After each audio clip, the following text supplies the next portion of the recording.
with Sam Seder. The destiny of America is always safer in the hands of the people than in the conference rooms of any elite. Sam Seder. They are unanimous in their hate for me, and I welcome their hatred. We must guard against the acquisition of unwarranted influence, whether sought or unsought, by the military-industrial complex. The Majority Report with Sam Seder. Ever get the feeling you've been cheated?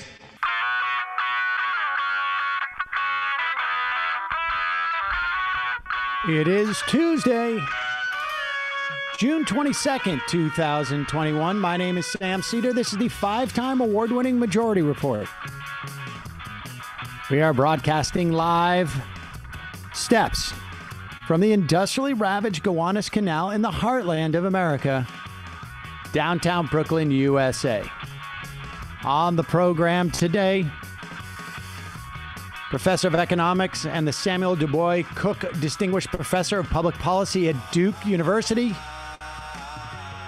author of From Here to Equality, Reparations for Black Americans in the 21st Century, William Sandy Darity will be joining us. Also on the program today, Senate to vote on the Doomed for the People's Act. And speaking of doomed, Kirsten Sinema promotes a lame excuse to protect the filibuster. New York City has its mayoral and other primaries today. Don't expect a mayoral result for maybe a week or two. Also on the program, Joe Biden administration signals support for a bill to end the crack and powdered cocaine sentencing disparity. Trump judge dismisses the Lafayette Square police brutality case. And the Delta variant is growing in U.S. counties that have a lower vaccination rate. The famed Senate bipartisan infrastructure bill is about to be revealed. And A, it's going to stink. And B, don't hold your breath for them voting on it. Speaking of failure, the G7 fails to provide climate relief for poorer countries. And Medicaid enrollment surpassed 80 million Americans during the pandemic. All this and more on today's Majority Report. Welcome, ladies and gentlemen. Thanks for joining us. Joining me, as always, Emma Vigland. Hello, Emma. How are you? I am well today. How are you? Well, I'm doing great. Maybe we should explain as to why you said that with a rising intonation to your voice. That was slightly higher than normal. I mean, But before we do, we should say hello to Steven Crowder. Hello to his team. Hello to everybody. Appreciate you guys watching. Thank you so much for tuning into the show. Before we get there, actually, I just wanted to mention one thing about this last headline. So 10 million more people got on Medicaid over the course of the pandemic. Somewhat in part because I think there was one or two states that expanded their Medicaid offerings over the course of the past year by referendum, I think. Remember, there were about 10 or 12 red state holdouts that would not accept an expansion of Medicaid for their citizens because of some form of sociopathy, I guess, or sociopathy. Sociopathy. Yes, something to that effect. Sociopathy. Anyways, but if you add up the number of people who are on Medicaid at this point and the number of people who are on Medicare, Medicaid being for people living under 130% of poverty, like I say, in most states. And the 61 million people who are on Medicare, you get something like 35 million $40 million on just standard Medicare, and then another $20 million on Medicare Advantage. You're talking about half of the country already on government-run insurance. So the idea of presenting a single-payer system in this country as being some form of like radical, just insane government takeover of a major sector of the economy is only half true. It would be just an expansion of the government's takeover of a major sector of the economy. I mean, that's basically what it is. They have over half or about half of the United States population. And let's be clear, if you look at the data, people tend to have more medical issues when they are living in poverty because they are living in areas where they're more likely to catch asthma because of the way our system works, and there may be more coal-fired power plants in their neighborhoods, etc. They have less facilities. They may have more opportunity to be in substandard housing. They may have nutrition issues, or when people are older. That's just the reality of it. So we have more than likely the most expensive cohort, almost half of the country, already in government-run health insurance. So the idea that to do a single-payer program for the entire country would be anything other than just simply adding efficiency is absurd. But that's where we're at. We can't even pass a bill that would protect people's right to vote right now in the Senate. And Kristen Sinema is out there talking about how the filibuster is protecting Democrats from passing legislation that would be then easy for Republicans to reverse in the future. Let's just be clear. When we talk about Democrats, when we talk about Republicans, and I think there are more than legitimate complaints about having such a narrow duopoly. And if I were king for a day, I would set up a parliamentary system in this country, and that's the way we would be running things. But we have two parties. And so when people vote for one or the other, they are voting to empower one of those two groups to pass legislation. And the idea that that legislation could be overturned if voters decide to empower a different party is what is known as democracy. And so the idea that, and frankly, look, we saw the Republicans could not muster the votes to reverse the ACA. So let these laws stand or fall on their own accord. If they are successful, then the opposing party won't be able to overturn it. Yeah, I mean, don't operate out of a place of fear, but that's, again, giving Sinema and Manchin but it's not even credit fear. that they don't even...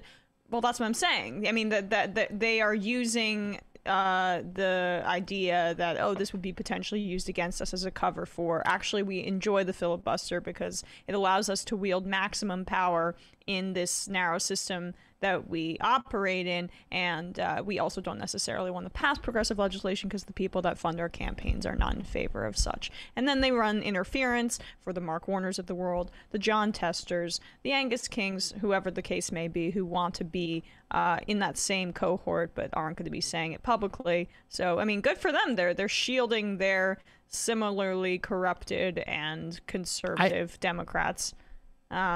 I got to imagine. I got to imagine if Sinema and Manchin sign on to any type of reform for the filibuster, everybody else is going to be there.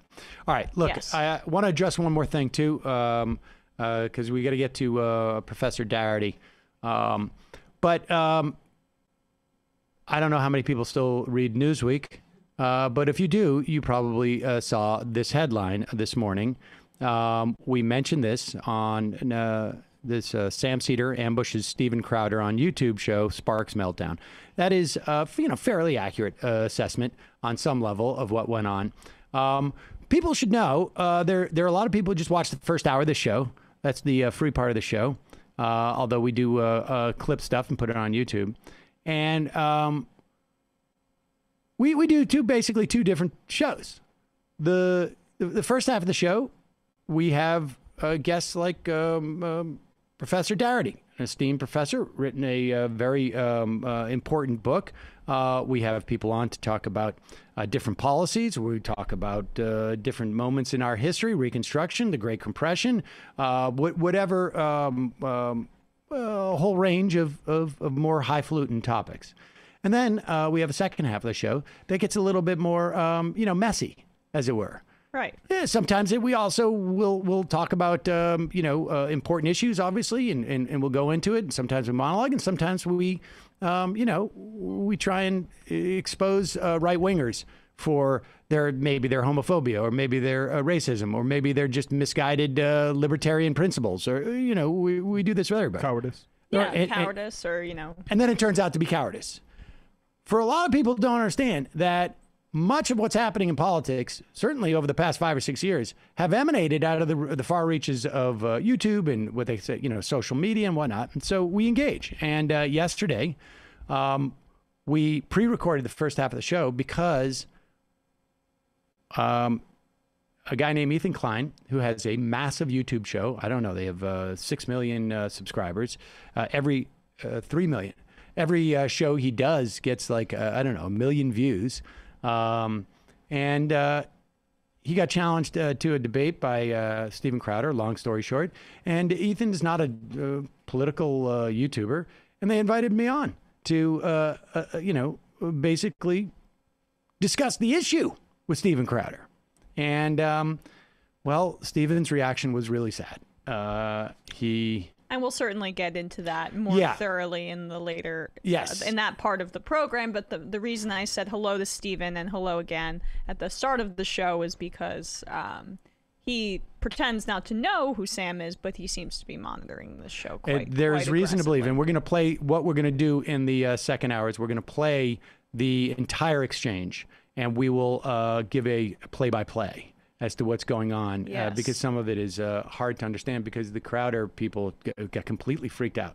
Yes, very triggered, one might say. In fact, I got an IM from a friend. He's a TV executive, and he said, the closest I can say to explain what I saw was as if a lion walked into a den of chimpanzees and they just went crazy because they were afraid.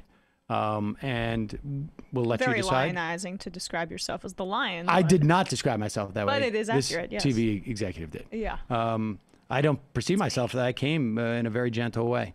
All right, we're going to take a quick break. And when we come back, we'll be talking to Professor Sandy Darity on his book and really about reparations. But his book is From Here to Equality, Reparations for Black Americans in the 21st Century. Folks, just a reminder, we are not primarily a YouTube show, or I should say that we don't perceive ourselves that way. And that is not the key source of our revenue. It's our members, and you can become a member at jointhemajorityreport.com. And also sponsors, which happen here to there. But one sponsor has been with this show since the very beginning, literally the beginning. In fact, even before the beginning, back when Mark Maron and I did Break Room Live at Air America. They are movement sponsors. They have been supportive of the show in ways that you couldn't even possibly imagine. And that has to do with the Cernovich thing, and we'll talk about that at a different time. But they are celebrating, it just happens this week, they are celebrating their relationship with this show, and I am celebrating it. They are giving 25% off any of their coffee at justcoffee.coop, fair trade coffee, tea, or chocolate. Use the code MR25. Don't use majority for this 1 week. MR25. From yesterday until June 27th, you will get 25% off. Get a 5-pound bag. You can get the Majority Report blend. You can get the Mark Maron WTF blend if you have to. But there's all sorts of great coffees. Now is the time. Try a bunch of them. Because they're all fantastic. They are a co-op. They're employee-owned. They are really, really great with what they do with their producers in Central America. They never abandon them, regardless of what's happening. Climate change has been difficult for a lot of those places, and they're fantastic. So check them out. I think I'm going to get that cold brew blend. You should. believe me. And then today's sponsor, also Quip. You've heard me talk about how much I love their toothbrushes, how much I love their refillable flossers, their gum. The gum is great, but the dispenser is even better, I got to say. They're a design company. They get good products, and then they design them in a way that makes them easier to use, better, just a better experience. I've really become much more sensitive to design over the past couple of years, I have to say. I mean, I can't quite find it, but I know it now. Like, I understand, I appreciate it more is really the word. And now they have taken another product and Quipicized it. That's my own term. Mouthwash has not changed in 140 years. We've talked about this, right? Mm-hmm. Like some guy once told me that on a plane. He's like, you know, that guy who's got the mouthwash in the drawer in your office, he's got a problem because there's alcohol in it. Now, I never worked in an office like that, so I didn't really know what he was talking about. But you know, Quip is the makers of the electric toothbrush and the floss that I talk about. Well, Quip Mouthwash kills bad breath germs. It helps prevent cavities, and it leaves you feeling fresh thanks to a formula that gives your mouth everything it needs. They have a 4 times concentrate, has fluoride, xylitol, and CPC, but they left out the artificial colors and the stinging alcohol you find in a lot of other rinses. With a customizable subscription, you can get refills automatically delivered straight to your door every 3 months. Quip's refill bottles are made from 100% recyclable plastic. Mouthwash is the perfect finishing touch to a complete oral care routine. You pair it with a Quip electric toothbrush. Both my kids and I have them. Refillable flossers, which I can't stop talking about. And Quip's great tasting, good for you gum. It can help you keep your teeth clean between brushings, and your oral care is taken care of. And if you go to getquip.com/majority5, that's numeral 5 right now, you can get $5 off a Mouthwash Starter Kit. That's $5 off a Mouthwash Starter Kit, which includes a refillable dispenser, a 90-day dose supply of Quip's 4 times concentrated formula at getquip.com/majority5. That's spelled GETQUIP.com/majority5. Quip, it's the good habits company. All right, folks. It's a pleasure to welcome to the program Professor of Economics at Samuel Du Bois Cook, Distinguished Professor of Public Policy at Duke, author of From Here to Equality, Reparations for Black Americans in the 21st Century. William Sandy Darity, welcome to the program. I'm here with Emma Vigland. Thank you. Thanks for having me. Okay, so let's start with what we have in terms of a racial wealth gap. I mean, the massive disparity that exists in this country between white people and black people when it comes to wealth, and we have one obviously in the context of income too, but wealth is really sort of I think the key marker. There are multiple ways of assessing it. Will you walk through the different ways that we hear people calculate this disparity, and the one that you used and why? Well, I'd like to start by saying that it's really important that we make a distinction between wealth and income, where income is a flow of resources, usually measured in a year's time, that's largely associated with what people earn. In contrast with wealth, which is the difference between what you own and what you owe, or the net value of your personal property, which could be inclusive of real estate for residential or non-residential purposes, retirement funds, business ownership, stocks and bonds, or various types of financial assets. And so that's a critical distinction at the outset. And wealth is, as you suggest, a more significant or important indicator of economic security and opportunity, because wealth can replace lost income. If you have an emergency that results in a decline in your income, like a loss of a job or a medical emergency that confronts your family, if you're wealthier, you're much better able to weather the storm. Now, how do we measure it, and how do we compare the amounts that blacks and whites have in the United States? We measure it. Can I just ask you one more question about what constitutes wealth? Social Security and pensions. How is that calculated into wealth? Because this is where income will determine, your income will determine your Social Security payments to some extent, and your pension as well. How is that calculated in the context of wealth? I mean, money that. Yes, absolutely. It's in the context of your retirement funds. Okay. Yeah, absolutely. Appreciate that. I just wanted to double check on that. Now continue. I apologize. Sure. No, it's an important question. So the way in which we measure people's wealth is by measuring the difference between the assets that they hold and the degree of debt that they hold. And if we're thinking about blacks and whites in the United States, the gulf between black and white wealth is driven much more heavily by differences in assets than differences in debt. The differences between black held assets and white held assets is much wider than the difference between black debt indebtedness and white indebtedness. There are two ways we typically measure the amount of wealth that is held by a community, adjusting for community size. One way is to look at the households that are in the very middle of the distributions for each community. And we refer to this as the measure of wealth based upon the median. And the difference in wealth based upon the median is approximately about $164,000 per black or white household. On the other hand, the other way we can compute the gap in wealth is by looking at the average difference between black and white households. And that's a substantially larger gap. That's approximately $840,900 in net worth between the mean black household and the mean white household. Frequently people say they prefer to look at the median because it omits folks who are outliers, folks who have extremely high levels of wealth and folks who have extremely low levels of wealth. But I argue that in the context of thinking about the black-white wealth differential, we have to address the mean or the average. And this is because of two considerations. The first is 97% of the wealth that is held by all white households is held by white households with a net worth above the white median.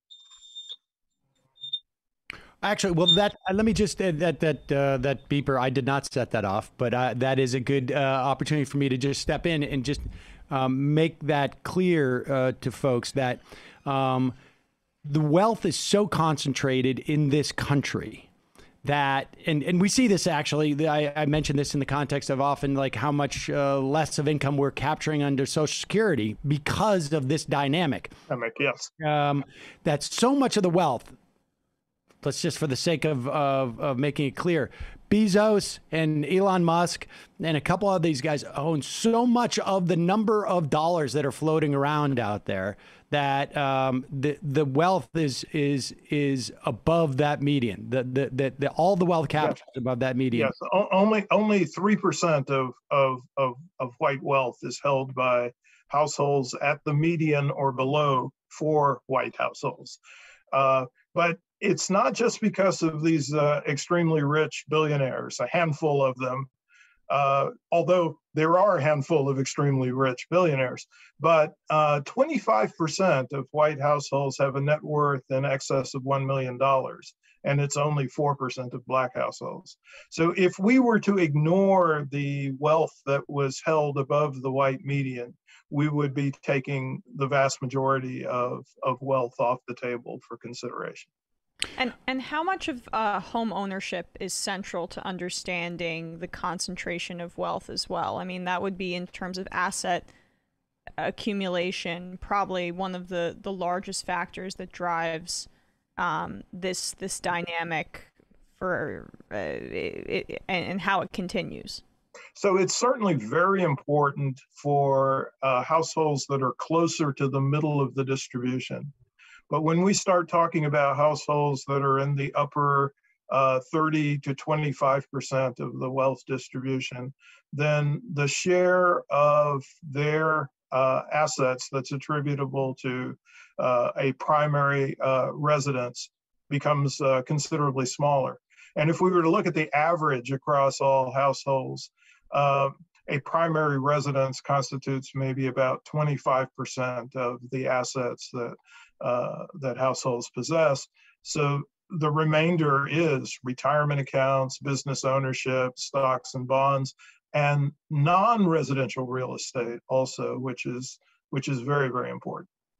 I'm just trying to work my way around the mean, where 97% of the wealth is held outside of that mean. No, it's above the median, above the middle. The median. Okay. And yet we should use the mean as the mechanism. Is that it, to determine the actual disparity? Yeah. So another way to think about it is Black American descendants of persons enslaved in the United States are about 12% of the nation's population, but possess less than 2% of the nation's wealth. So if we set as a target bringing the Black share of wealth into consistency with the Black share of the population, it would require us to simultaneously target the gap in wealth at the mean. If we were to target the gap at the median, we would not approach eliminating the racial wealth gap in the sense of making the Black share of wealth compatible or consistent with the Black share in the population. And the goal here isn't, and maybe this is just semantics and it's just perspective, but the goal isn't necessarily to achieve parity for parity's sake. The argument is that there have been events, mechanisms over the course of the past 200, 300, 400 years, which have led to that disparity. And so it's really, we are addressing the infractions that took place to create that disparity, rather than a vision of every racial group or different cohort in the United States should have an equal amount of income, right? I mean, it is. Yeah, that may be. That's exactly right.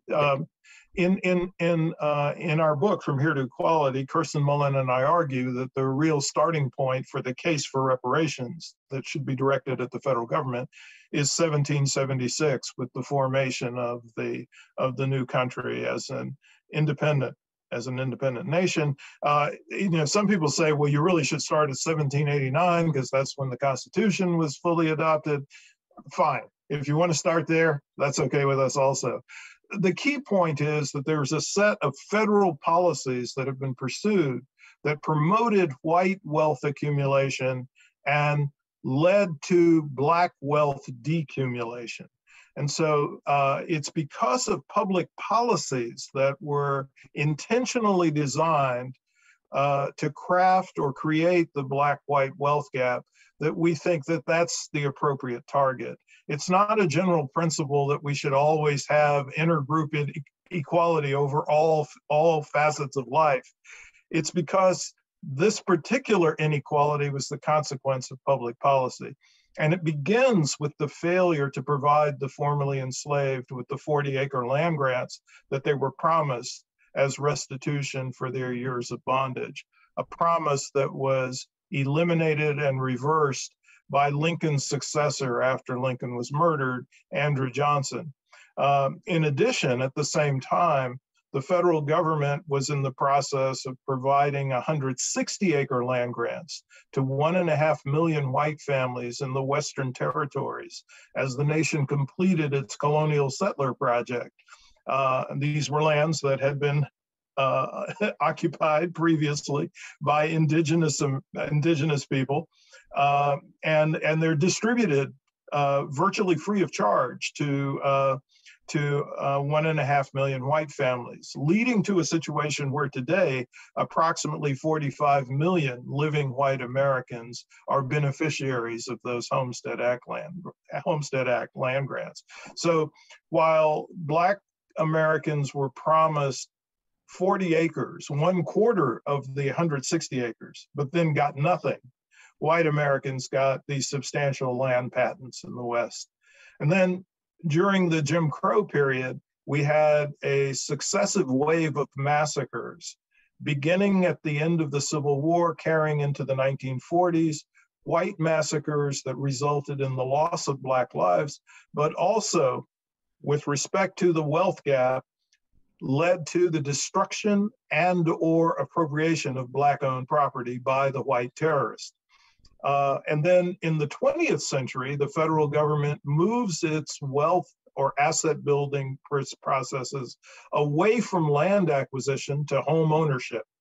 And even then, there's a discriminatory application of those laws in such a way that whites enter into the middle class as a consequence of the Federal Housing Administration's policies as well as the GI Bill, while Blacks are disproportionately denied access to that same middle class position. So the wealth gap is something that was created by public policy, and hence public policy should be mobilized for the purposes of reversing.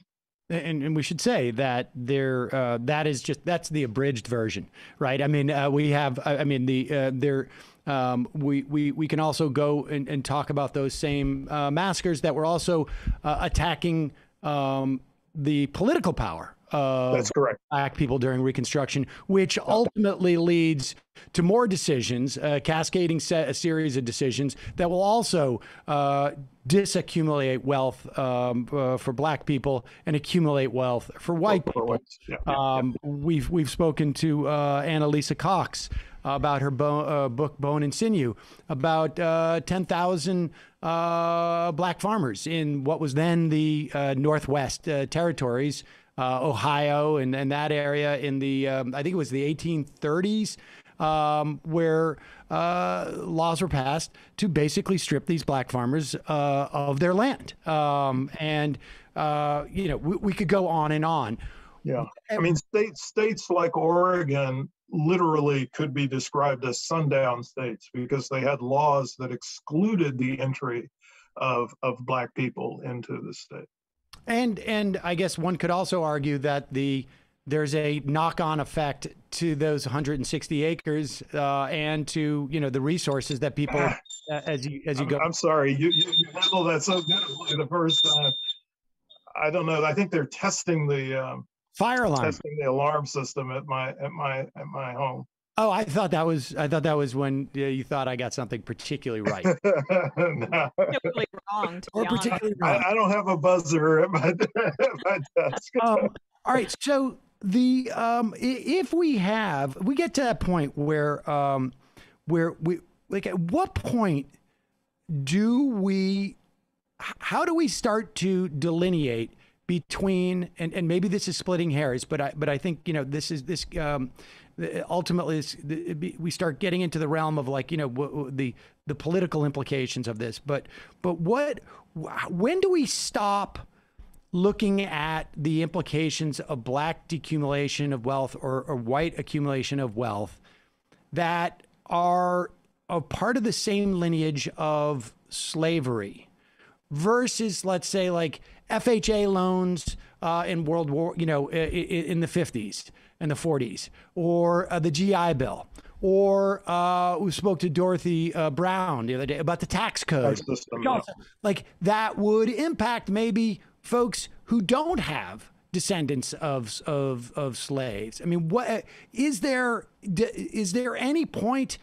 Because I mean, I think it seems to me this lineage of wealth decumulation for Black people continues today, right? I mean, this isn't necessarily historical. I think there was a report that just came out a couple of weeks ago that showed Black boys will necessarily, as adults, if you look at Black boys and and white boys as children, regardless of where they live, there'll be a wealth disparity between them 20 or 30 years out.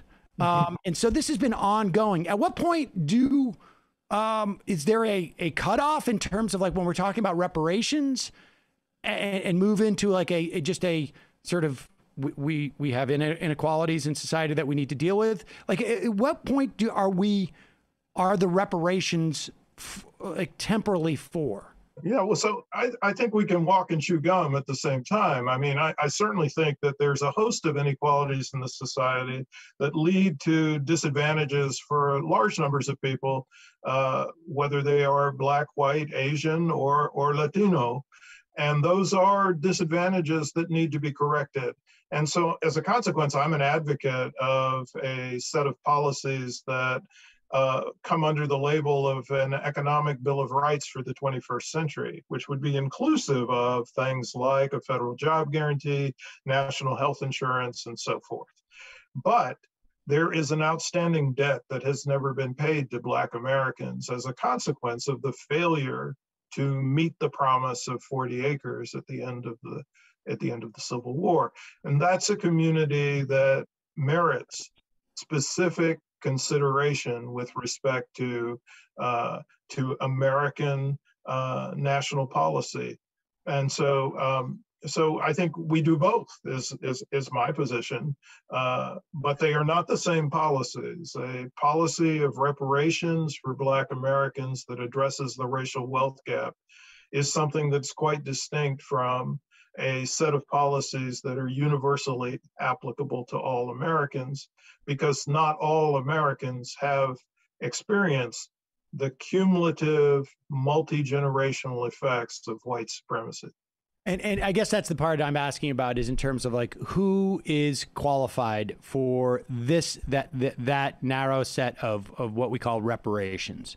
Is that specifically descendants of slaves, or is it expanded, or is it a different group of people? So in the work that we've done, it's been there's been a specific focus on Black Americans who are descendants of persons who were enslaved in the United States. And that's because that's the community that has had to bear the burden of the cumulative effects of slavery, legal segregation in the United States, and then ongoing atrocities like mass incarceration, police executions of unarmed Blacks, sustained discrimination in employment, housing, and credit markets. What I'd like to emphasize is that in the present moment, there's approximately 45 million Black people in the United States, 10% of whom are immigrants of more recent origin in the United States. And the vast majority of those, upwards of more than 9% of those, are individuals whose families arrived after the passage of the Civil Rights Acts, and then more specifically, post 1980 or so. So we're talking about a very, very small number of folks who are not descendants of persons who were enslaved in the United States, who were living in the United States during the Jim Crow years. And so I think the focus has to be on those folks whose ancestors came here enslaved, rather than other folks who might have come here under different circumstances. We can distinguish, I think, in an important way between involuntary and voluntary immigrants. What constitutes reparations and what doesn't? I mean, what, like, is it, do we basically, it's just, we're going to cut a check and that's really the only legitimate, thing that we could call reparations. And if that is the case, what's the mechanism to distribute it? I guess it's, I mean, we figured out how to cut checks over the past, year or so. So, I mean, also during the Great Recession as well. Yeah. And I would also say, if I remember correctly, George W. Bush sent out a couple of $200 or $300 checks in 2004 or 5, I think it was. But so is that basically it? It has to be a check. That's not. We're not going to invest in like. Grants, colleges. Grants, colleges, community centers or something. It's a check. So there's a difference between trying to address this indirectly and trying to address it directly. And, we're convinced that the indirect approaches are not going to turn the trick. So for example, if you invested invested in a greater level of college education for Black Americans. Well, that's confounded by the fact that Black Americans who are heads of household with a college degree have $20,000 less in net worth than white Americans who are heads of household who never finished high school. So the education route as an indirect step towards equalizing the racial gap in wealth is not one that will work. And I think there's a general problem with social programs because they're not going to be precise enough in terms of who they reach. So for example, if you have some neighborhood level project or initiative, or if you have some citywide project or initiative, given rapid gentrification in the United States, you have no assurance that the resources are going to go to the population that merits them. So our thinking is that this does have to be done in a direct fashion. I think it's a little more subtle than talking about cutting a check, however, because it's not necessarily something that has to be done by making a direct transfer of cash. You could do it by providing people with less liquid assets, like an annuity, a trust account, or some other type of endowment, or some combination thereof. But I think it's essential that direct payments be made to eligible recipients. So what do you perceive? I mean, obviously, there is simply the pure sort of justice aspect of it, right? I mean, the concept of reparations are not, this is not a newfangled idea. Germany made reparations to specific Jewish families and to Jewish organizations. In the wake of the Holocaust, we have our whole legal system is really, in many respects, set up. When we talk about torts, damages have been done, and you go in and you win an award of damages. I mean, on some level, that's what reparations are basically. This is one big tort case, right? I mean, in many respects, isn't it? And, yeah. And there's also an American precedent. I mean, a very, very very direct precedent, which is the provision of U.S. government payments to Japanese Americans who were subjected unjustly to mass incarceration during the course of World War II. And there are also instances where the U.S. government has made payments for reparative purposes when the U.S. government was not the perpetrator. One example is the $4.4 million payments that were made to the individuals who were held hostage in Iran. Another example are the payments that were made to families that lost loved ones during the course of the 9/11 terrorist attacks. So, yeah, we do have precedents for doing this beyond the court system, precedents in terms of the United States government actually making these types of payments. And is so much of the reluctance to it just based on, one, the scale of it, but also the justification that was consistently used during slavery and afterwards, that it was essentially benevolent, right? That slaves were being civilized and were being seen the true light by being enslaved, and were better off than being in Africa. And then just the remnants and the through line of that kind of thinking still being so present in the conversation. Yeah, in our book, we actually talk about the nation's failure to deconfederatize. And we contrast this with what took place in post-World War II Germany, albeit not entirely satisfactorily, but post-World War II Germany, to a large extent, did undergo a process of denazification. But the traitorship that was associated with the formation of the Confederacy never has been something that's been addressed in a way in which the Confederacy has been portrayed as anything else than a somewhat dignified attempt to preserve states' rights, rather than a wholly traitorous attempt to maintain slavery in the United States. And so, yeah, as a consequence, there's a through line to attitudes about Black Americans and attitudes about reparations that are consequent of the maintenance of the vision of American society that's been preserved by the acolytes of the Confederacy. And so, yeah, you're absolutely right that that's something that also has to be addressed. And we talk about a component of a reparations program in our book that would involve an educational project for 3 generations that would involve telling the true story of America's past, particularly with respect to slavery, the Civil War, and the Reconstruction era. Fox News is screaming, that's critical race theory. Well, yes. Well, I think we had, was it Clint Smith on the other day who said 8% of high school seniors, I think it was, are not aware that the Civil War was fought, that the Confederacy was fighting to protect slavery.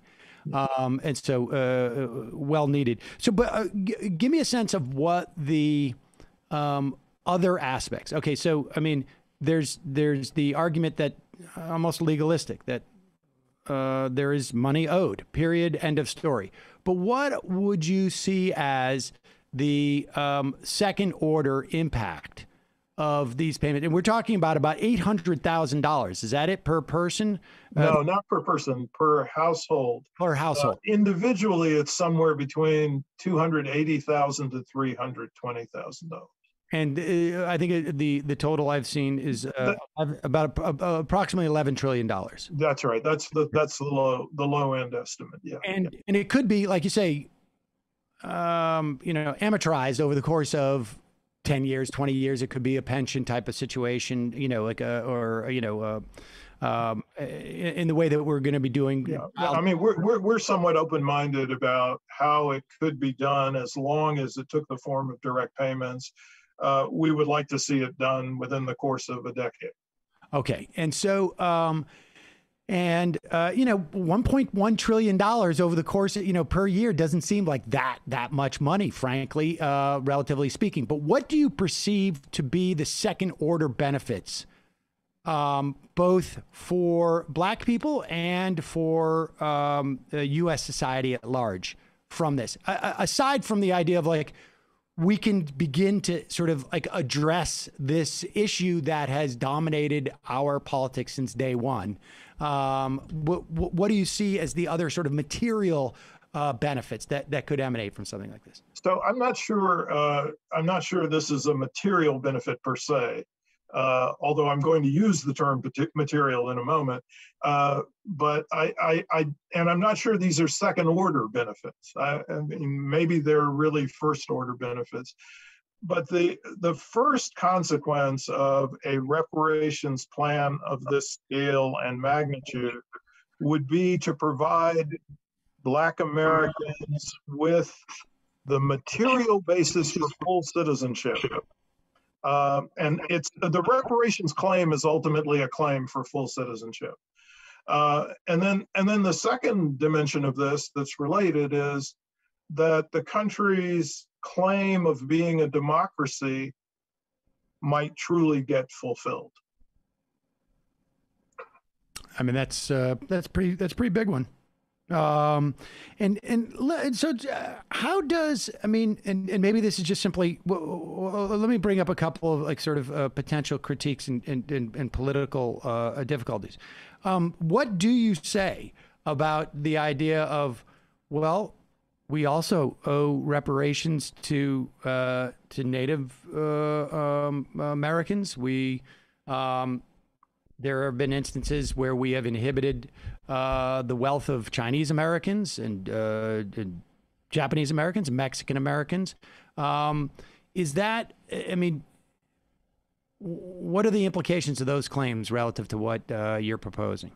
So, our position is we welcome any community that has a belief that they've been victimized by the U.S. government to bring forward their own case for reparations. It's not the one that we've developed in From Here to Equality. Ours is very specific to Black Americans who have enslaved ancestors in the United States.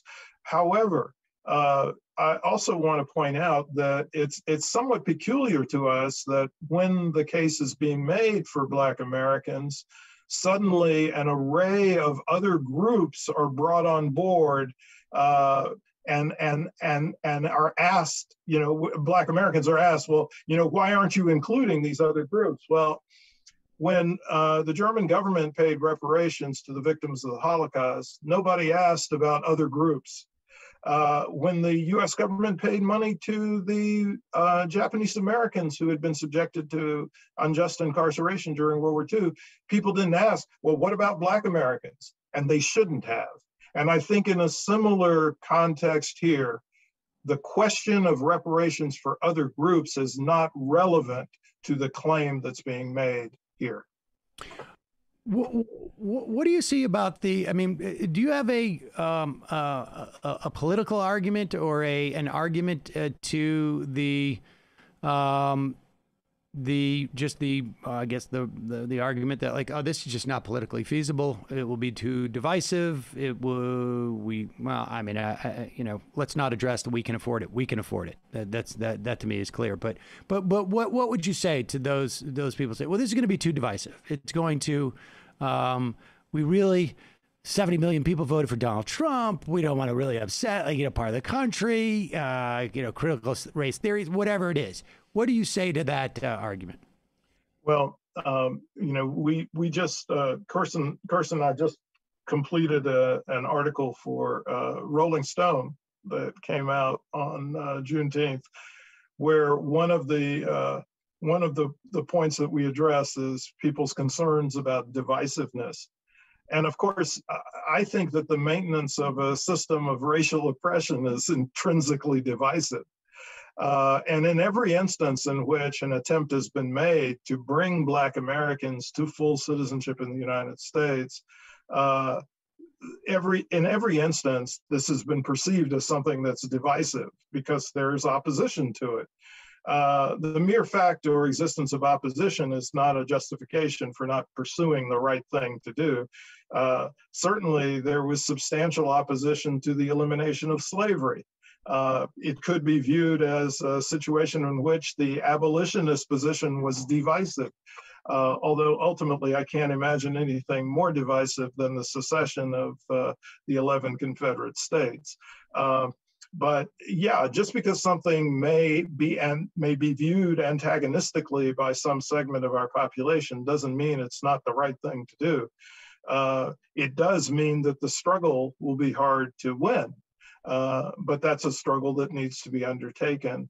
And so we're not particularly concerned about the question of divisiveness because we think that the structure of inequality in the United States, racial inequality, is divisive in and of itself. Right. Do you have? It's also a little bit hard to believe that at this point, like, we wouldn't want there to be racism in this country that emanate from this. I mean, let's be honest. Right. Go ahead. Yeah. Do you have concerns that, I would imagine you do have this concern, policy would have to be structured in this way, that banks would seize some of the payments paid out by the government in order to cover debts, and just it's reminiscent of how there's this lawsuit against the USDA because of these payments to Black farmers that the Biden administration is trying to do. So there were actually two lawsuits, the Pigford 1 and Pigford 2, and then the Biden administration brought forth a proposal to make some payments to the farmers who had been subjected to discrimination by the USDA. But if I recall correctly, in that recent proposal, the amount was approximately $5 billion. And the estimates that I've seen of how much the farmers lost as a consequence of USDA policies are closer to $250 to $300 billion. So this is, in some sense, really a very modest attempt to try to address the issue. But in terms of thinking about the consequences of doing this, whether or not there is a path towards making this happen, I certainly recognize that it's highly unlikely that the existing Congress would even approach adopting a comprehensive national reparations plan. But that means that the political issue is still out there. The question of changing who is actually our elected officials in Congress. And that is a struggle that needs to be waged with an eye towards determining whether or not the people who come into Congress will be supportive of reparations. Along those lines, as a political matter, is there a dovetail, or is there a strategy, a political strategy to dovetail with other movements? And B, to what extent, from my vantage point, and maybe it's somewhat limited, there is a far greater growth of interest in socialism, social democracy, at least amongst younger people. To what extent does the idea of reparations in any way conflict with a broader sense of class analysis and of providing on a class basis as opposed to a racial one? I mean, obviously you've made the case as to why this is sort of like basically a legal case in many instances, but as a political matter, what's your sense of that? And is there, aside from let's get better people in Congress, is there a political strategy? Well, I think that I want to go back to getting better people in Congress. I think we have the potential for doing that because there has been a sea change in attitudes about reparations in particular. So if we went back to the year 2000, there was a survey that was conducted by Michael Dawson and Ravana Popoff at the University of Chicago. It was a survey of American attitudes towards reparations.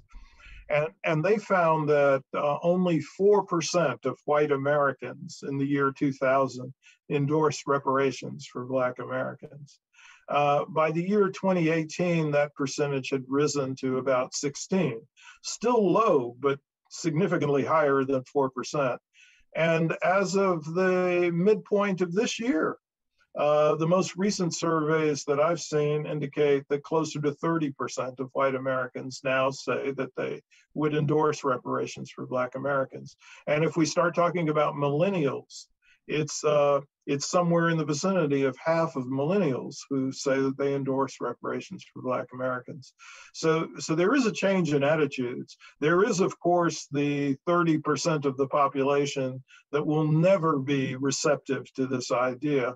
But the question is whether or not the remaining 70% will continue to move in the right direction. So I think that's certainly a possibility.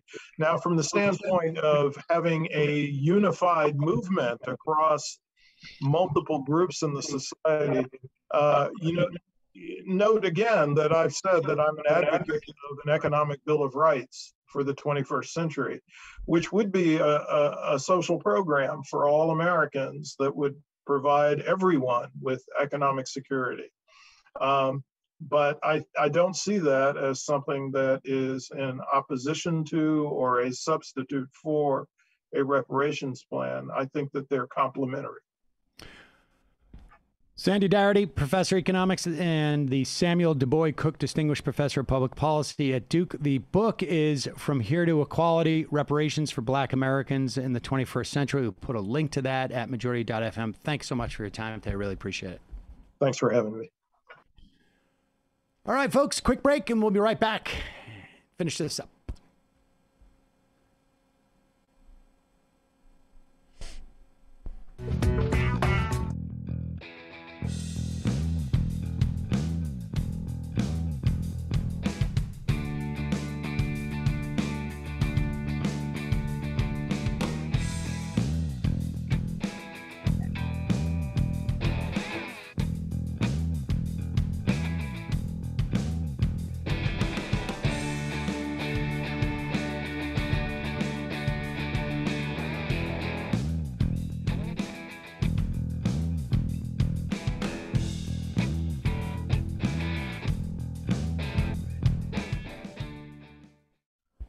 have to say, I do feel remiss as to not asking the professor about a legal case. One wonders if there couldn't be some form of mass tort case. This is going to give me a reason to go to the Vegas Mass Tort Conference this year. Yes, we know how much you love tort. I do. Yeah. But with that said, we're going to have to say goodbye to our Peacock viewers because we're going to go into the fun half. We're going to talk about Steven Crowder for an extended period of time because, well, obvious reasons. We have to. Yep. Until then, we will see you tomorrow. Don't forget, you can support this program by going to join the majority. I'm sorry, I'm thrown off because we did some work in the studio yesterday, and I realized that the camera is slightly tilted. Can you see that? No. It is. I gotta get You need a level.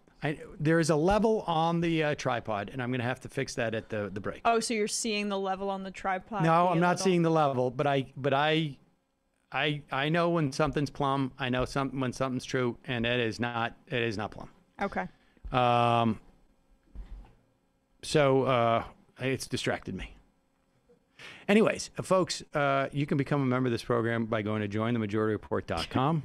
When you do, you not only support the free show, you not only get the free show free of commercials, although I want to remind you, 25% off this week only, MR25 at justcoffee.coop, fair trade coffee, tea, or chocolate, 25% off, MR25. Just this week only.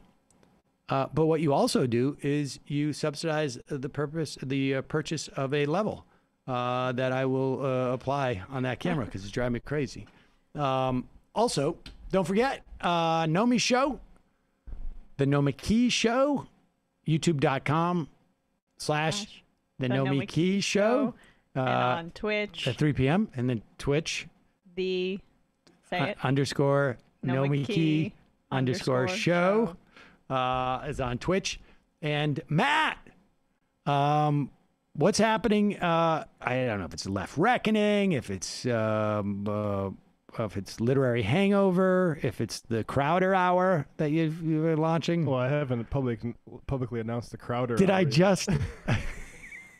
Or I've been seeing Cower with Crowder. Maybe you should trademark that. Well, so tonight for Literary Hangover, I'm going to be twitching and I'm going to be playing Resident Evil and kind of feeling like how Steven was feeling in those early moments when he was worried someone was lurking around the corner. Feeling a little bit scared. And like in Resident Evil, he had guns on him, right? Yeah, he had weaponry. He was strapped. Right, yeah. he was strapped to the T's. I will. One pistol in each holster. I was going to wear and I didn't make a huge attempt to do this, but over the weekend leading up to Monday, it occurred to me I've got to get a samurai sword so that I can have a sash right here, and I just wear a sash across. And not mention it. You could see the hilt of the sword. You could just see maybe a little bit, yeah. and then not even raise it until after he said his part about I'm trying to normalize wearing a responsible gun, and then I would have just gone, and I'm trying to normalize carrying a samurai sword because when you're in close contact, a samurai sword probably just as effective, and much more noble, and it's right much more noble. Has a far more regal and distinguished legacy to it, and also, frankly, more badass. Yeah, let's be honest. I mean, it might have reminded him that of honor, right? You can commit seppuku with it. You can do all these things with samurai swords. And if you're looking to butch yourself up, like Crowder is, I would go with the samurai sword over the pistol, right? Mm-hmm.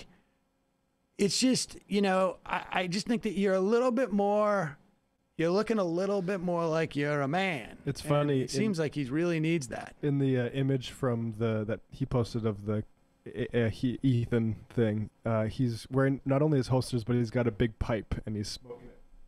Oh, is that right? With his arm up, very ostentatious. Yeah, So no, he's definitely a man. Yeah, but like And- dressed like some sort of Western cowboy. Well, we'll get into it in the fun half of the show. He does. I just want to say real quickly, Ben Shapiro wouldn't have ran away. Oh, no way. Oh yeah, no. I mean, that's what really hurts about this moment right now. Yeah, neither would have Tim Pool. Tim Pool, like, say what you want about him, but he debates people. Yeah. And of course, Crowder debates people. He calls it "change my mind," which is not a debate because he calls it "change my mind." He's a fucking meme about it. Oh, like... because he calls it "change my mind." It's not a debate, and he explained that for 45 minutes to his audience today before he went in there because he had to cover himself. Oh my God! All right. I'm sorry. Go ahead. Thursday, we're having Napoleon the Legend on Left Reckoning for a kind of a hangout show, so look forward to that as well. But tonight, about probably 11 after Go Off Kings, I'll be doing a Twitch stream.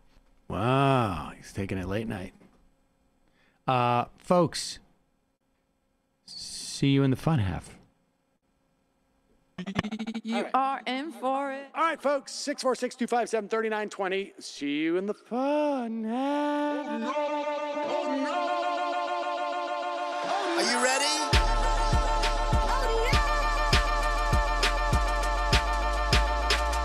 Who sent us this? Anarchy. Alpha males are back. Boys back. And the alpha males are back. Just as delicious as you could imagine. The alpha males are back. Boys back. And the alpha males are back.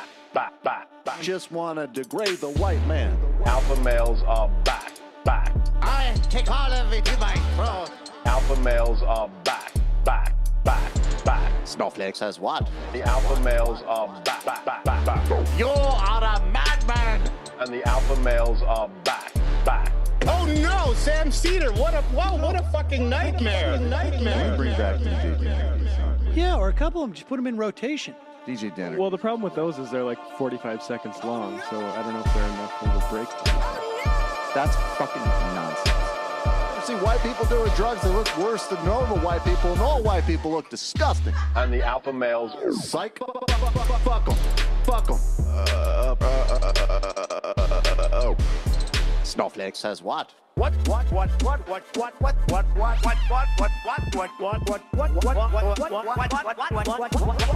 Snowflake says what? A hell of a lot of bank. A hell of a lot of bank. A hell of a lot of bank. Okay, I'm making stupid money. Hell of a lot of bank. A hell of a lot of bank. All lives matter. Have you tried doing an impression on a college campus? I think that there's no reason why reasonable people across the divide can't all agree with this. Psych. And the alpha males are back. And the Africans are black African. And the alpha males are black. And the Africans are back. When you see Donald Trump out there, doesn't a little part of you think that America deserves to be taken over by jihadists? Keeping it 100. Can't knock the hustle. Come on, fuck them. Things I do for the bigger game plan. By the way, it's my birthday. Happy birthday to me, Jew boy. I have a thought experiment for you. And the alpha males are back. Africans are black. Alpha males are black. Africans are back. Come on. Come on. Someone needs to pay the price for blasphemy around here. I am a total pussy.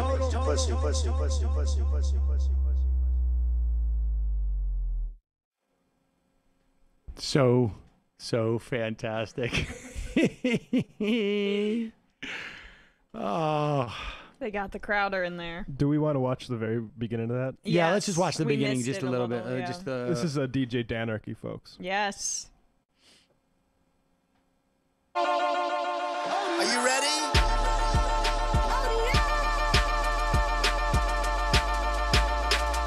Who sent us this? Anarchy. Alpha males are back. Oh my gosh. But they also later in the song, Danarchy put, "Oh no, Sam Cedar." Yeah, I heard that part. I have to say, and maybe we're going to play Michael's laugh at one point during this, but honestly, the only thing that crept into my mind of lament or sadness over the course of the past, I don't know, 36 hours, I guess, through this was the fact that Michael was not here. Nobody would have enjoyed this more. There is no doubt in my mind that I would have had to look at him at one point during the non-debate with Crowder and go dude, come on, you're laughing too loudly. He would have been on the floor. He would have been pacing around the office. Yeah, honestly, he would have really, really enjoyed it. And I mean, I always respect people who enter into the arena.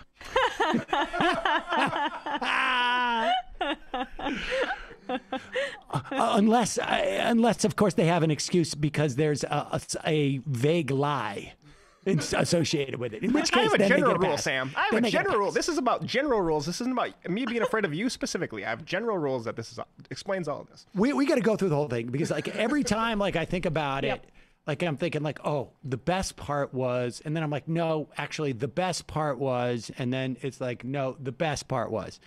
Now, oh no, Sam Cedar! What a fucking nightmare! Now, which is also now, okay. So let's be clear. He said what he meant. We experienced it in this office. Everybody in the office could hear, they couldn't see. I was seeing, but what I saw was the feed that Ethan was getting. Okay, Ethan from H3, and his recording of it is from a different perspective than Crowder's recording of it. Now, Crowder played an intro, and this is really weird. Do we have his intro? The one that he did on the show today. Brendan's putting it up. Okay. So watch it. This is how Crowder started off his show today. Now, I don't know if he shot this today, to make himself look better, I guess, or if it's legit. Makes him look better, Sam. Well, but that's the other thing. I don't know why he played this. I guess it was he played this. He either shot it today or maybe it happened in real time. And he's showing it because he wants to say, I was not actually surprised that Sam showed up. I totally anticipated this. Now, just want to go back before we start to play this and remind everybody. A week ago, last Monday, this debate was supposed to happen between Ethan and Crowder. And Ethan had asked me, I don't know, maybe it was a week ago Friday, the Friday before, do you want to jump on? And I'm like, absolutely. In fact, you were making my life. The request in and of itself has already demonstrably changed my mood. And so what we did is we rescheduled our show. Maybe he had asked me on Thursday. We scheduled the show to start at 11 a.m. instead of the normal 1 p.m. And we ended it at 12:30. Yeah. And so we're at 12:30 we get on, and the debate's supposed to happen at 1 p.m. Eastern. No, you just said our show starts at 12 in case you're coming to this. Yes, I'm sorry. Our show normally starts at 12, and we started at 11 a.m., and our show is normally 2.5 hours long, and we made it only an hour and a half long. But Crowder, you know that already. Well, no, Crowder knows this. I'm talking to the people who have never seen the show before. Yeah, hello, H3 audience. And that other of course, dude. Stephen Crowder and Darren. Who's that? Crowder's dad, but he refers to him as Darren, so nobody knows it's his dad. Knows his dad's his booker. I refer to him as Mr. Crowder and not Stevie. Yeah. I don't refer to that way. Mr. Crowder, I refer to as Mr. Crowder because I show respect. Yeah.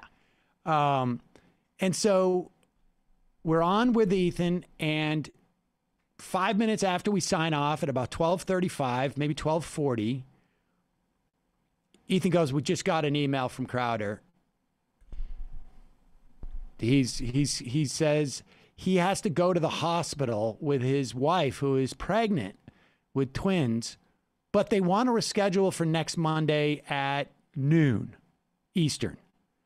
And Ethan, to his credit, was like, they watched your show go off air. And I'm like, what? Come on. No way.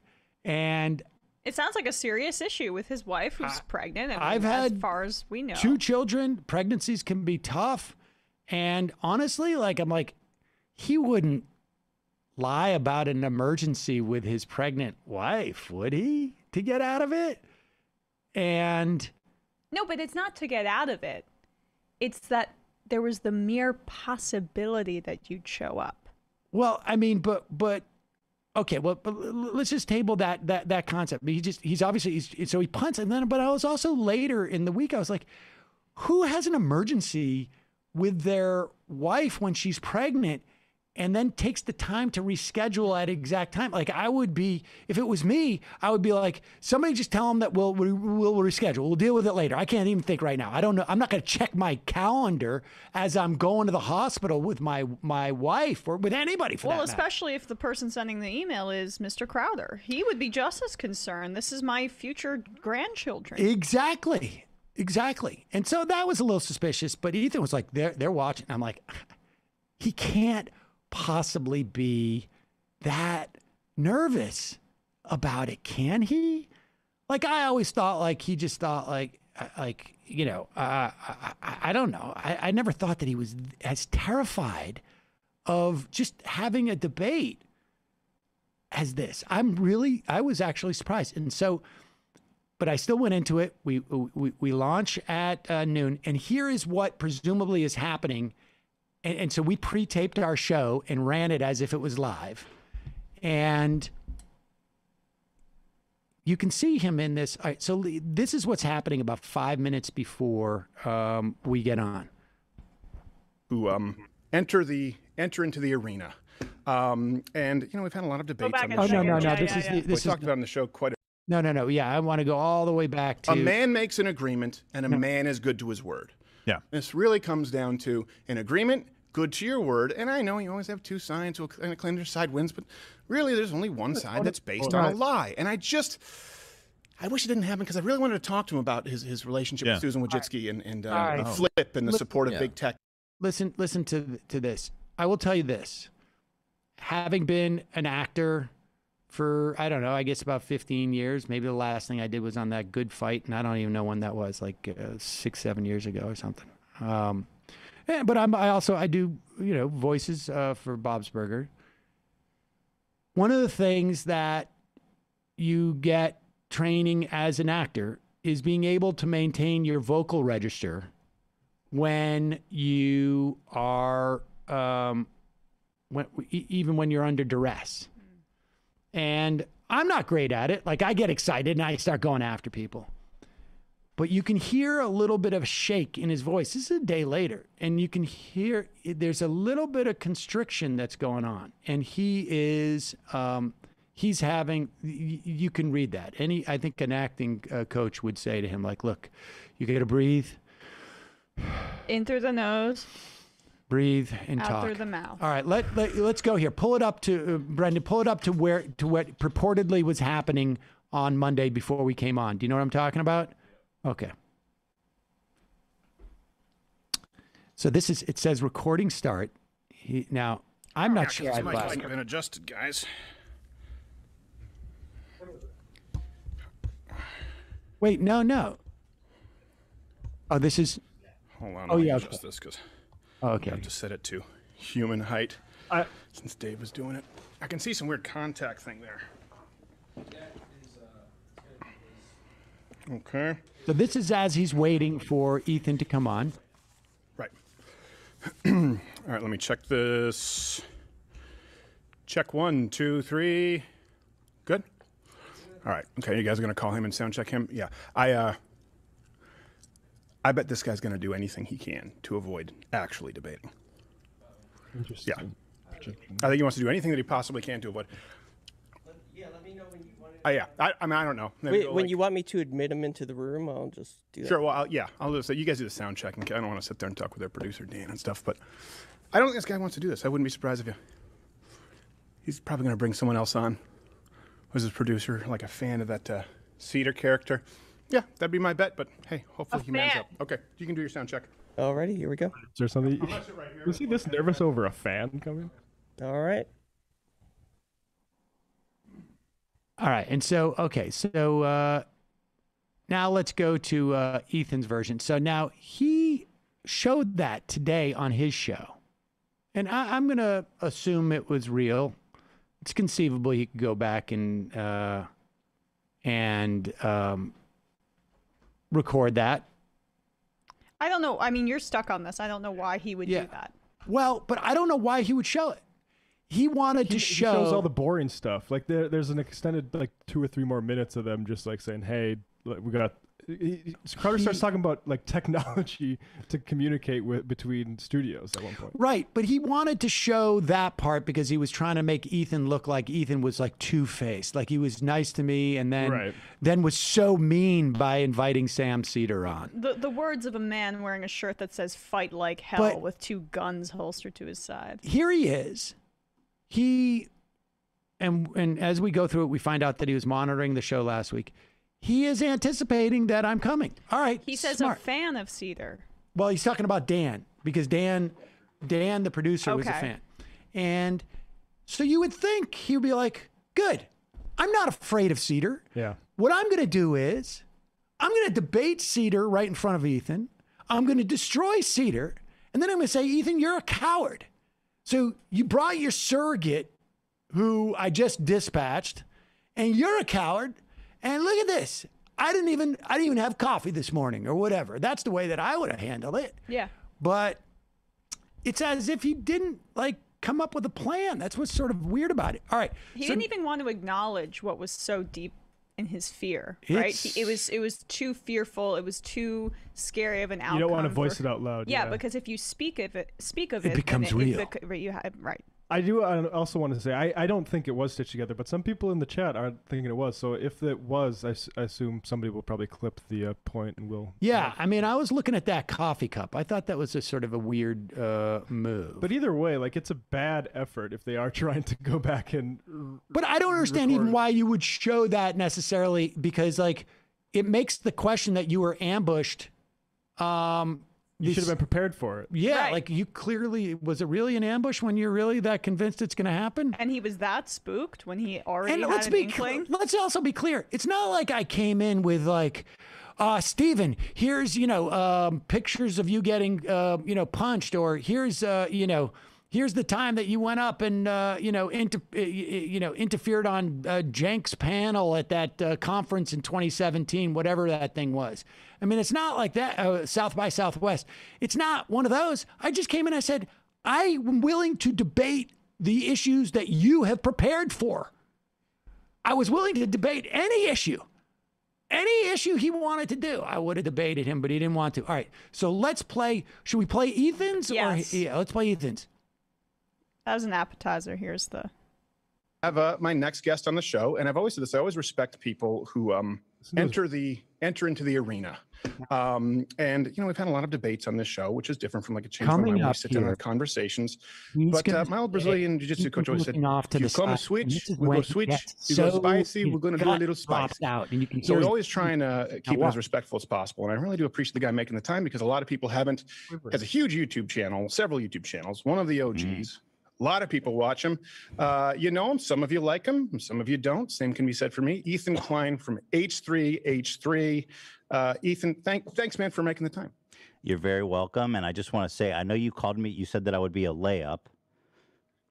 I think I used something like that. And I think you're right, because I don't think I'm a very good debater. I think you know that. So I didn't want to make it too easy for you. Oh, okay. So I've prepared. Okay. Yes. Pause it. All right. So what we were going to talk is what we were. Okay. So Ethan is about to look off. You don't have to. You can keep that up on screen. Okay. So Ethan looks off to Dan to tell him, bring Sam in. Okay. And watch what happens as Crowder registers that he's looking off. Crowder's starting to talk, and he's saying the thing that was completely rote, but you can hear that something sinks inside of him. Like sometimes you'll notice, this will happen to me. Like if I get a text and I'm, like, the babysitter can't make it, or like, the cat pooped all over the carpet, and I'm like, like you'll see that I'm distracted. Here's what happened with Crowder. He's so nervous. Okay. Yes. All right. So Dan, what we were going to talk ready. about is the initial quote that happened. I think he's looking off there. The initial quote that kind of was turned into a little bit of a meme, which wasn't intentional, and was you saying you don't even have to think about it regarding the CDC. And I disagree with that. I think people should think about it. I believe, and we talked about this through playful ribbing, in an aggregation of medical authorities and scientific voices to make an informed and rational decision. So where do you think that I'm wrong on that? Stephen, do you know that the Spartans are like practice man love with children? Oh, geez. Okay, so this is what's going to happen. What did I tell you? He was going to do anything he could to avoid. Oh, there he is. Oh no, Sam Seder! What a fucking nightmare! I had no idea this was going to happen. I thought Ethan was a stand-up guy. This is where we are. Yeah, I told Dave. Remember I told you? Ethan was a stand-up guy. Just watch this. Like, watch how fast Stephen immediately looks over to his left, signaling to his guy to go get in that chair because I need the camera off of me. Yeah. Yes. Watch this. Well, yeah, go back just a little bit. And you can see him cross frame. To avoid. Oh, there he is. Oh no, Sam Seder! What a fucking nightmare! I had no idea this was going to happen. I thought Ethan was a stand-up guy.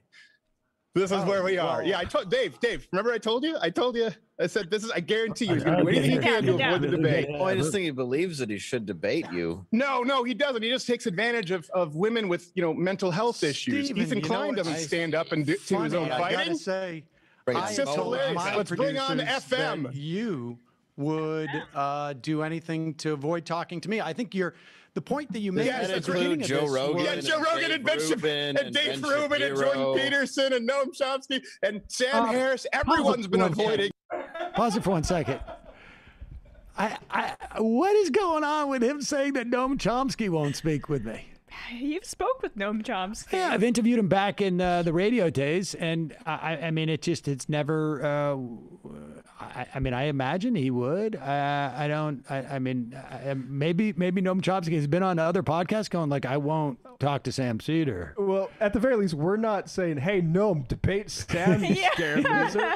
Is Crowder saying that? And I also love how he admits, like, you're blackballed from Joe Rogan. You're blackballed from Dave Rubin. If that is... They know who you are.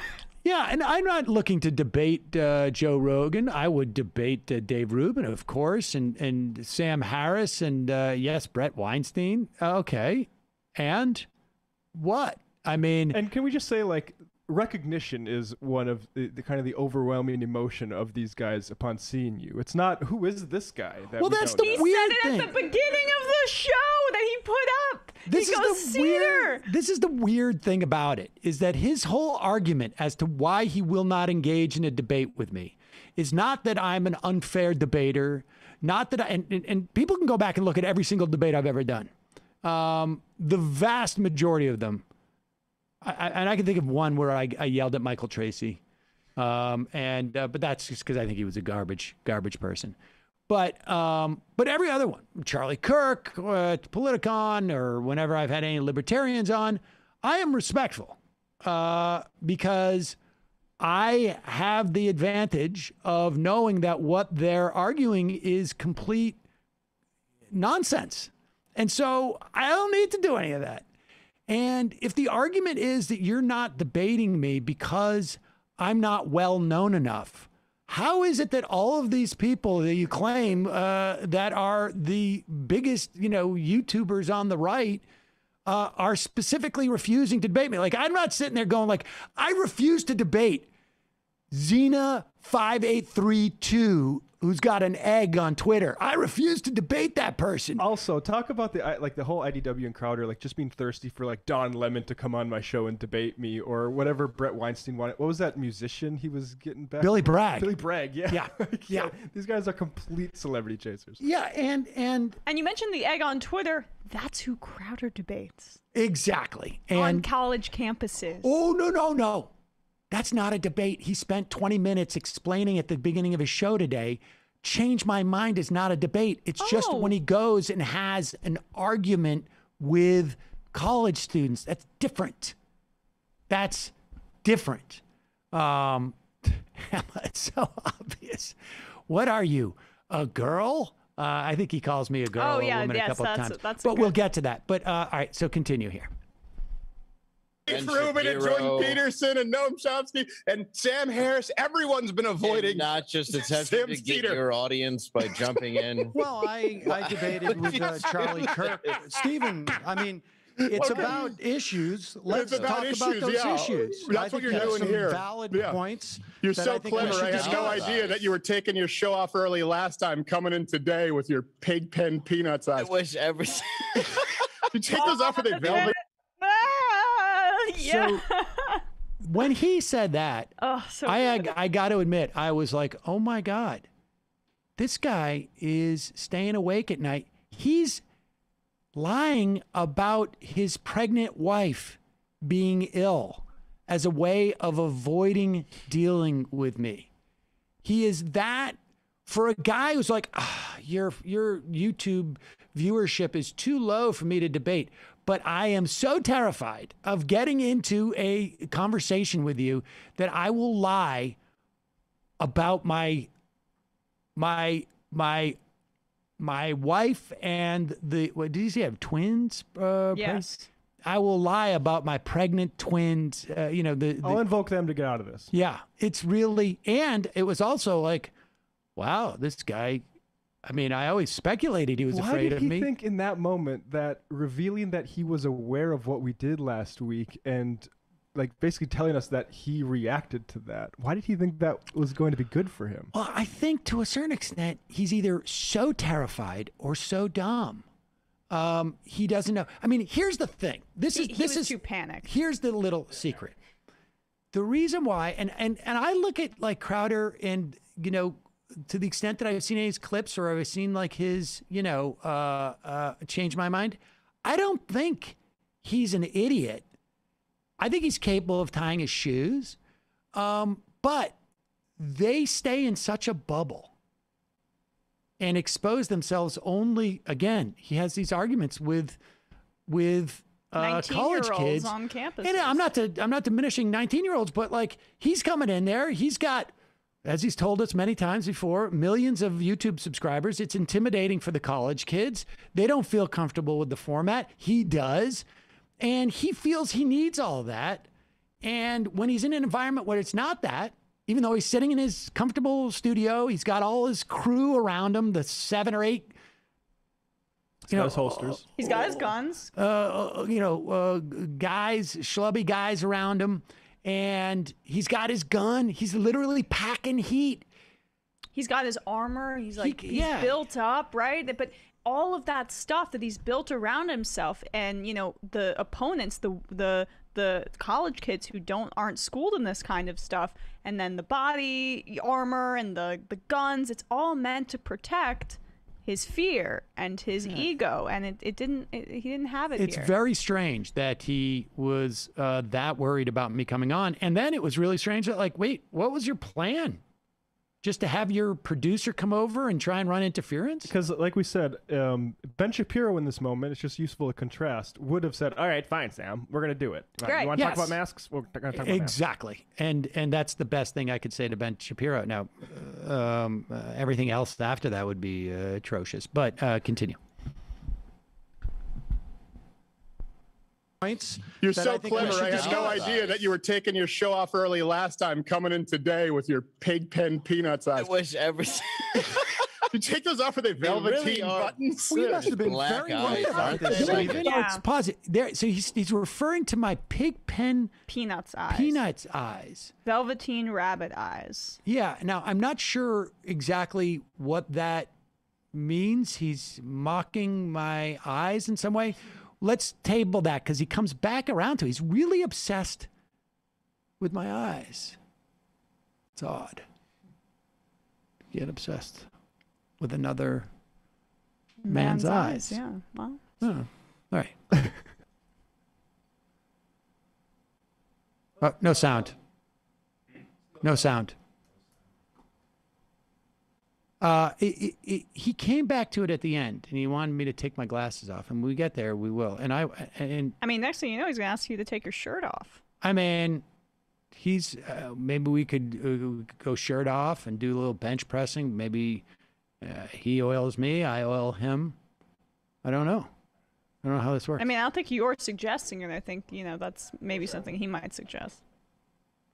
Oh, come on, Sam. I didn't want to do it. Let's have the Sam, debate. come If on. no I'll one's tell you what. worried, I have a let's do general. I have a general. This is a rule. great I opportunity. don't start a debate based with people on a lie. And how about you get sabotaging? How about you get Stephen, to a show 30th yourself, of the you audience coward. share? Stephen, show yourself. Don't show your co-host. Ethan, you should show Stephen, yourself. Ethan, how can you respect yourself as a man, brother? Stephen, so Stephen, you are such a coward. Stop showing your little leprechaun co-host who comes out dressed like your Ethan, come on, sidekick. Ethan, why do you have to bring on a Show guy who has Stephen. a 30th of the That's the viewership? saddest thing I've ever heard.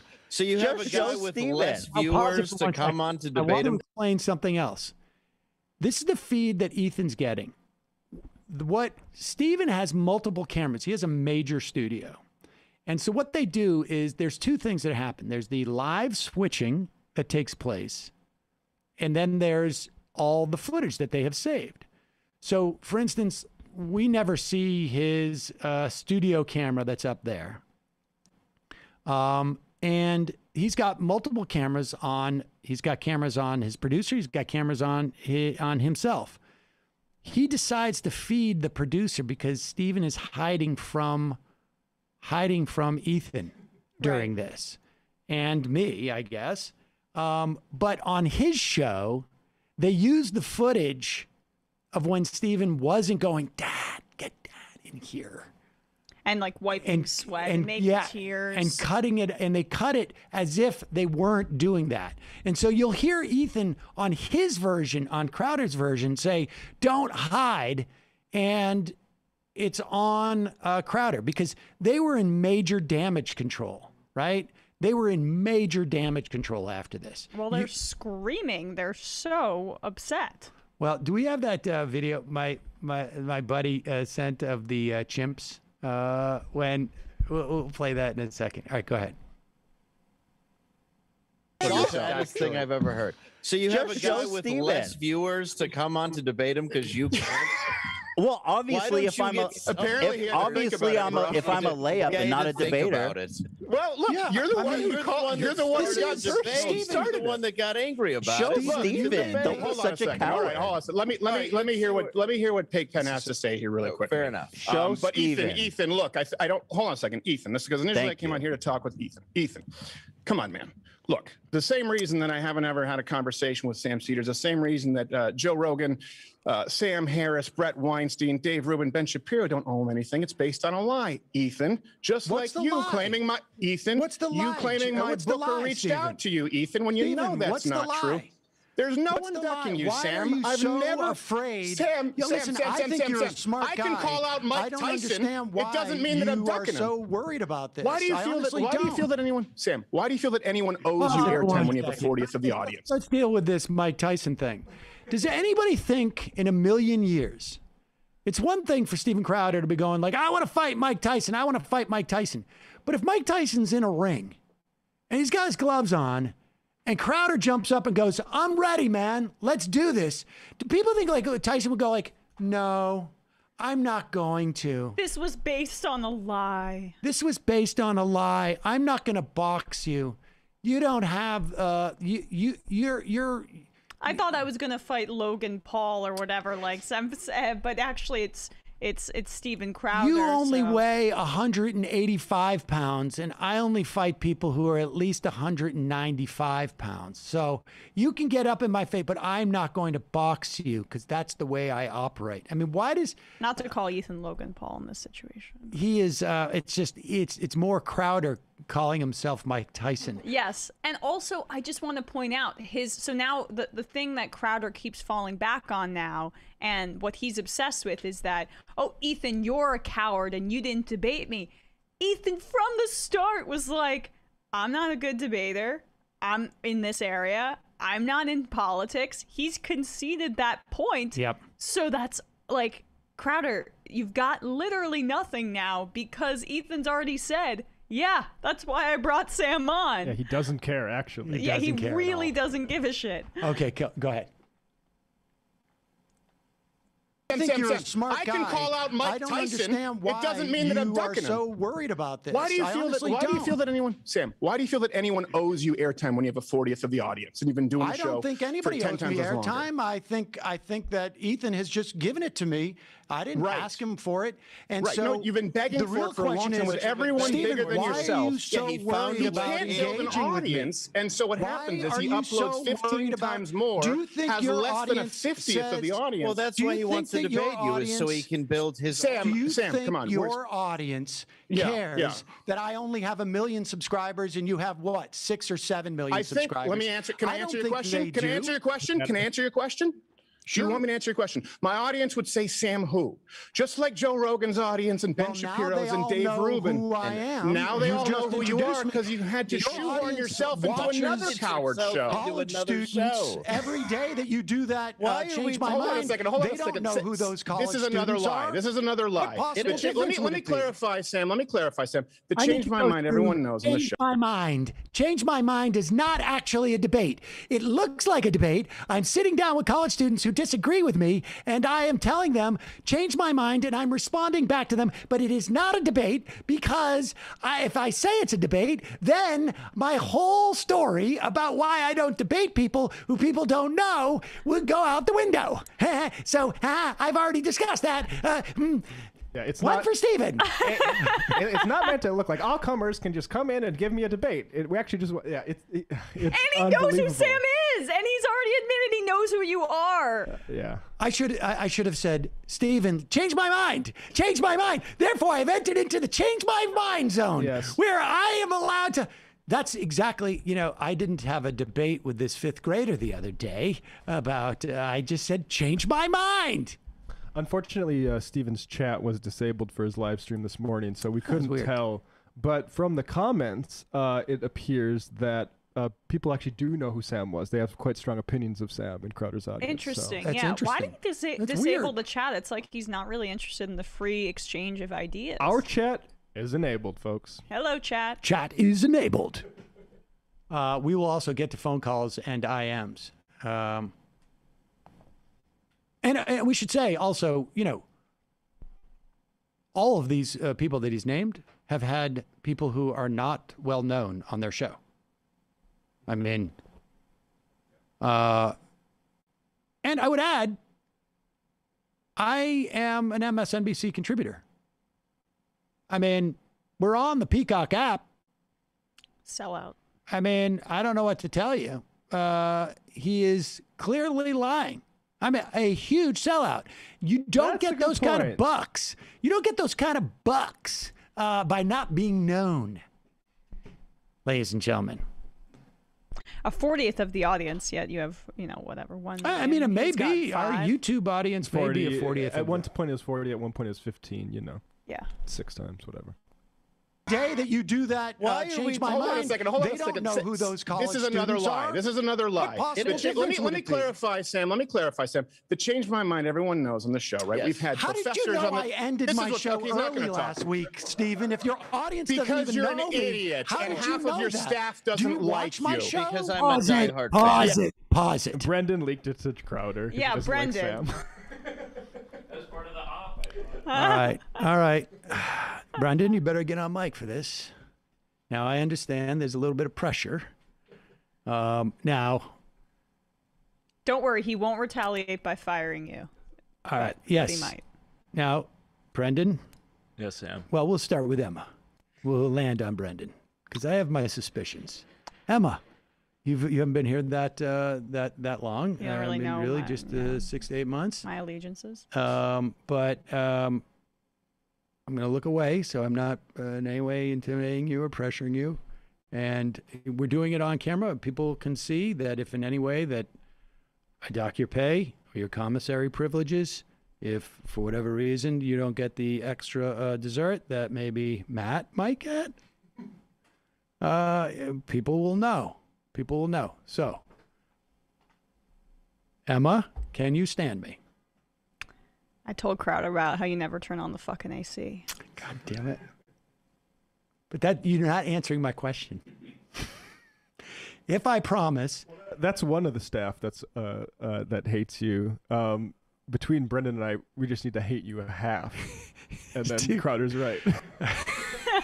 And we both hate you a quarter. So. A quarter? Yeah. Okay, so Crowder's wrong. Crowder's wrong. Well, no, it's both our quarters. So Brendan and I's quarters add up to a half. It's a draw. It's Emma's a draw. full. Oh no, then he's right. Yeah, so he's right. it's just half. Oh wait, both your quarters.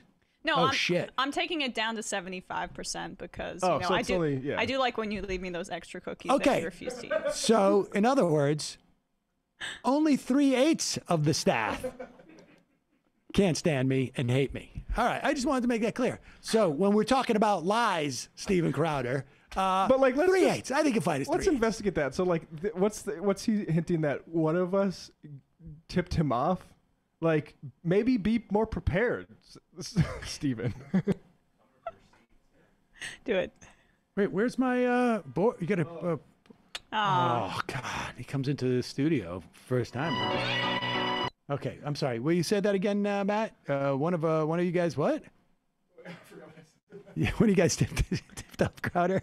Oh yeah. Well, the idea that one of us tipped off Crowder, he should have came more prepared, like Jason Bourne would have done. Okay. I continue. Yes, it's because he's a diehard fan. If you're I've a heard diehard of you, fan, but I just met you. Why not? Congratulations, Sam Cedar's fan. Steven, have a conversation.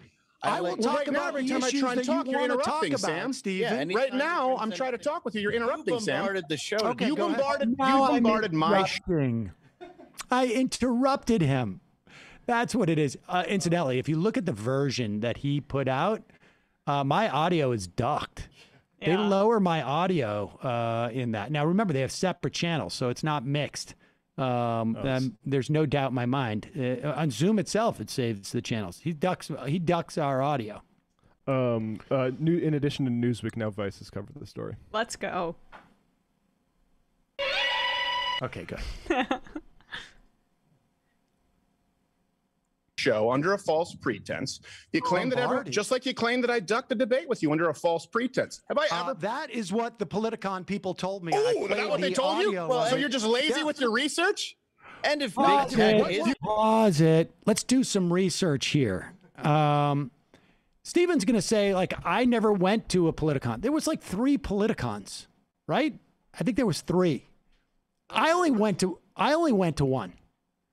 Just the fact that he hadn't gone to any Politicons, maybe that time he was going to go and he didn't. Yeah, you'd never gone to one. Here is the phone call. And Brendan, were you here at this time? Not like, okay. Oh, yeah, you went. But what happened was they said that I was going to debate Crowder. We were ready to go. This was a couple of months before the actual thing. And then it was weird. They were sort of like being evasive about it. They hadn't confirmed it. And so she said, can we talk on the phone? Because she didn't want to write it down on an email. And we're not going to play the woman's name. And we slowed it down before, but I subsequently think, like, I don't think she works there anymore. So I don't think she cares. Here is also Politicon didn't even seem to care because they retweeted it. Oh, yeah. Politicon, yeah. Oh, yeah. Wait a second. That's evidence, too. Politicon retweeted it. Yeah. Yeah. Probably because they were pissed that he backed out at the last minute. Exactly. Yeah, because they had to pitch us as in this phone call. They had to pitch us other people. Play the call. I forgot about that. Things are moving along. I was literally just building your proposed schedule panel. Oh, great.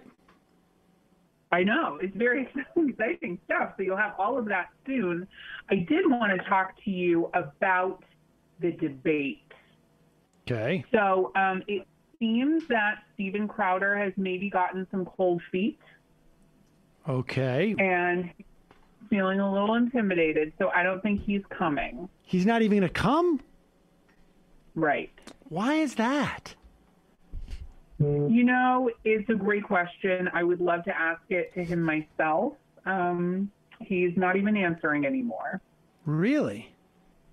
Mm-hmm. Well, okay. That's too bad. Interesting. But I have two other options for you that I think might be interesting. Okay. And if they're not, we should to the drawing board. Okay. We're happy to do that. So we have Candace Owens coming from Turning Point USA. Are you familiar with her? Kanye's a big fan. Sure. And the other one we have, which actually I think would be my preference, I think it could be very interesting, and I think it's a very interesting dynamic, is Dan Bongino. Who is Dan Bongino? Dan Bongino, he eluded me at the beginning because I didn't quite understand who he was. He's had insane growth on YouTube and Facebook Live and things of that nature. He was former Secret Service, and now is just a big pro-Trumper. I'd love to send you some info and background on him and kind of what our idea is behind it. Okay. But if neither option is favorable, I can absolutely go back to the drawing board. I have not a single problem doing that. I want to make sure this is a great experience, number one, for you, and something that's interesting and toothsome for you to get into also. Yeah. I mean, I'm familiar with Candace Owens, and that might work. But send me information about that other guy. I just have never heard of him. And yeah, that's a real shame. I think Crowder. you're bigger. Yeah, I don't know what his team is doing around him, and that's just for me to speculate at this point. I don't know. He has a team. He has a whole team, and he won't do it. He can bring the team. I believe it's his father, but I can't confirm or deny that. Okay. All right. I'm not sure. That was just my inference. I understand. Well, I mean, he's young, isn't he? He's not that young, is he? He's a young guy. He's in his 20s. Oh, okay. All right. Well, send me. That's it. And then, of course, we had the whole correspondence with Gavin McInnes on his show. People can go, and I think we did a video about it at the time. And Gavin was really mad at Stephen for backing out again. Really weird. It's really unprofessional. It makes it hard to put a show together. And Stephen talks about how hard they work on their show, and he should understand this stuff. Yeah, exactly. And for evidence, people can go back and look for that Politicon retweet. Why would Politicon alienate Steven Crowder, someone with 100 billion YouTube subscribers? Why would they ever alienate him for someone, for some little pipsqueak like me, unless it was true that he was signed up to do it and he backed out and stopped contacting them even? But continue. Forbes covered it now too. Oh, and the headline is, Sam Seder humiliates Steven Crowder after a surprise debate appearance. The internet laughs. Oh my god. Oh my God! It's a lie. You need to research and say, did Stephen ever accept? They said you were. Let me explain to you. Let me explain to you. Hey, whoa, Sam, and you literally Sam, sweetheart, Sam, fake stand-up comic who we can't find any footage about online. Let me finish. I'm not a stand-up comic. Okay. Pause it for a second. But we don't know who you are. We don't know who you are, but we have been scouring the internet for your stand-up. Doing Oppo. Which doesn't exist. Now here's the deal. I did stand-up comedy in the early 90s. I think probably the last performance I ever did as a stand-up was, well, maybe I did one at the DNC in 2004. I was never a particularly good stand-up. I ended up going in. I did 10 pilots, network pilots. I wrote a bunch of probably about a dozen pilots for ABC, NBC, CBS, HBO. I executive produced a couple of shows that made it to air. Some that just got into production. I was an actor. And I perceived myself as a comedian, not necessarily a stand-up comic. And Air America pushed me as a comedian. At the time, I had just directed I'm with Busey, and then had done a show called Pilot Season that was a extension of a movie I made, Who's the Caboose. People can go check that out. It's available on some streaming platforms. I don't know, maybe iTunes. Not everybody's taste. But they could take that movie and mock it and say it's not funny. What they would find is that like all my friends are actually who are in the movie are far more successful comedians than Steven Crowder ever was. That's what's funny is Crowder wanted to be like the right-wing comedy guy, and he's turned into a pundit because he's also not that funny and couldn't cut it at Fox News. But your comedy career, which is basically like your side hustle, is basically more developed than his ever was. I mean, 100%. You're not saying Pigpen or whatever the hell he was calling you isn't like tearing down the house. I don't know if he was calling me Pigpen or Ethan Pigpen. It was sort of hard to tell. But either way, it's in fucking Scrutable. They scoured the internet looking for a stand-up, and then he says like, you don't do live shows. Like, first off, we've done a couple of live shows. I do have 2 children. It's not that easy to get together. We had one scheduled, obviously during COVID. We didn't do any live shows, but we had a couple that we were going to do. I think we're planning to do one in Boston Does Steven in the fall. do live events? I don't remember this. But I don't even understand. Let's say I never did a live show, although I will tell you this. In the first 10 years of my career, I did multiple live shows a night.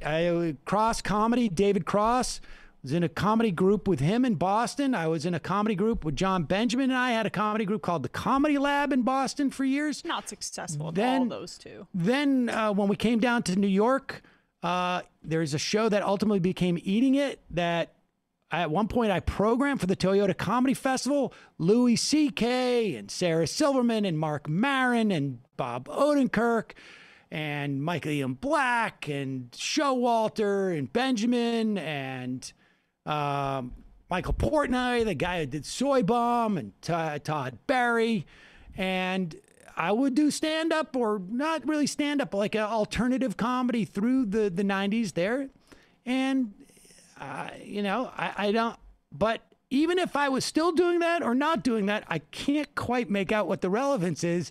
He's saying that I'm afraid to do a live show somewhere, but continue. You need to research and say, did Steven ever accept? They said you were Let me explain to you. Let me explain to you. Let me explain. Hey, whoa, dropped Sam, out and you literally Sam, sweetheart. Sam, fake stand-up comic who we can't find any footage about online. Let me finish. I'm not a stand-up comic. Oh, you're not? Okay, that makes sense because everything that I've seen is incredibly unfunny and unentertaining, which may explain the audience. Irony alert, Stephen. Comedian. How much have you watched of my stuff, Stephen, that you said that your audience can I answer your question? Appreciate our discussing things? Samuel, can I answer your question? Yes.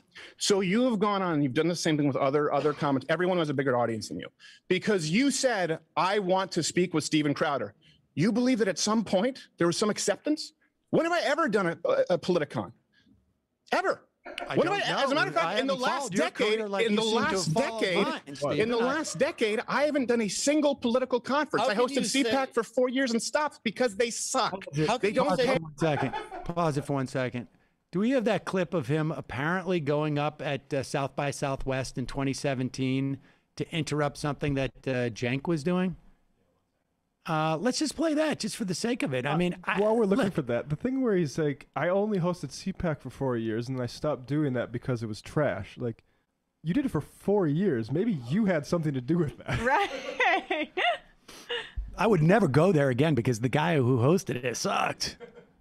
But wait a second, that was me last year. And the year before. It's like Ricky Gervais bashing and the year Globes. before. What it sounds like to me, now that I listen back to it, this whole thing, like you don't go out and do live shows. It sounds like to me that he's afraid of doing live shows. Like he's saying, like, I don't go to political conferences anymore because if I go to political conferences, there'll be people there who know about politics and they will approach me and I'm not going to do that. Well, I will it's only all go to projection. places. Yeah, totally. But the whole thing is projection, right? Where he says at the beginning about Ethan, about this guy's afraid to debate me or whatever the case That's may literally be. what he's trying to do. He's trying to make this about Ethan being afraid to debate when the entire story is about him being afraid to debate. For on, like, years, forums. you've been afraid to debate Sam, and he's panicking, and people on Twitter were zooming in on his knuckles. Like, I want you guys to pay attention to how he's clenching his hands together. Play this clip of Crowder at South by Southwest in 2017, I think it is. Heckling Jank. He's heckling Jank. What's going on? I thought we were having a reasonable discussion. That's not the real Jank. That's bullshit. I'm the real Jank over here. This is what's happening. I had the J W married. Okay, this is Stephen This Crowder. guy, this isn't the real Jank. You think you're a man and it's not happening. It's bullshit. What are you doing? Okay, so this is okay. This is not a friend of mine. This is what he does, okay? This is what he does. He's doing an impression, and you know that's bullshit, okay? Okay, right? He basically what he does makes money. is he makes money by he lies, right? riding my He rock, boy, right my dick. So I do this homophobic stuff too, right? And I go, and then I go, like, you're a homophobe, but really, I guess you really. Oh, wow. That was embarrassing in like a multitude of ways. So that was not What was part he of Change My being? Mind? That was okay. Let's go back to the original here. Was he trying to imitate Jank? That's what he's doing. Yeah, the next? funny part is he's like shifting his voice as Jank is speaking because he's trying to get it, and he doesn't seem to have any of the affectations. He just had the costume. If you're gonna take away the costume from that dude, he's gonna be lost. Yeah, he needs to dress it up. Decade, in the last decade, I haven't done a single political conference. How I can hosted you CPAC say- for 4 years and stopped because they suck. How They can you don't say- pay, Okay. and they're full of losers. What about and you've been Gavin McInnes's clamoring show? for it, and it's a Gavin told lie. me that you dropped out of doing How his can you show say because that This you- is I just was going hearsay to and go- gossip. But how can I he have say I've never met more of a your woman. career when he wants Well, to I keep don't even debating? think I don't know. Ooh. I mean, look. As a woman's Steven, I'll debate you anytime, anywhere. That's just gossip. I've never met more of a woman. Well, I mean, presumably he's married to a woman who's pregnant. But aside from that,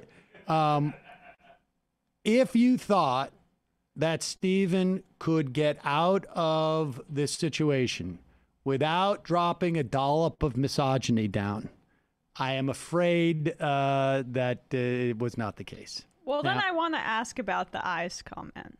And yeah, well, he's going to get to the eyes. at the Yeah, end. we'll bring it back at the end. Yeah. I told him that Gavin McInnes wanted me to come on his show. He was offering $5,000 at the time. I was not going to go on a show where Gavin McInnes was the moderator until they said Crowder was going to come on. And then I was like, I'll do it. I'll do it for free. Well, you said you debate Gavin McInnes, but like if he's the moderator, that makes no sense. It doesn't make any sense. And then he's a they said, right-winger. all right, well, what about if we get Crowder to come on and Gavin would moderate that? And I was like, that I would do. I won't take money, but I will do it because I'm not doing this for the money. And then let me be clear of what the point of this is.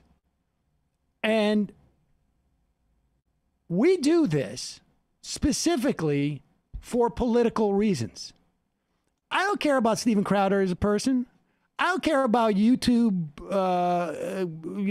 whatever,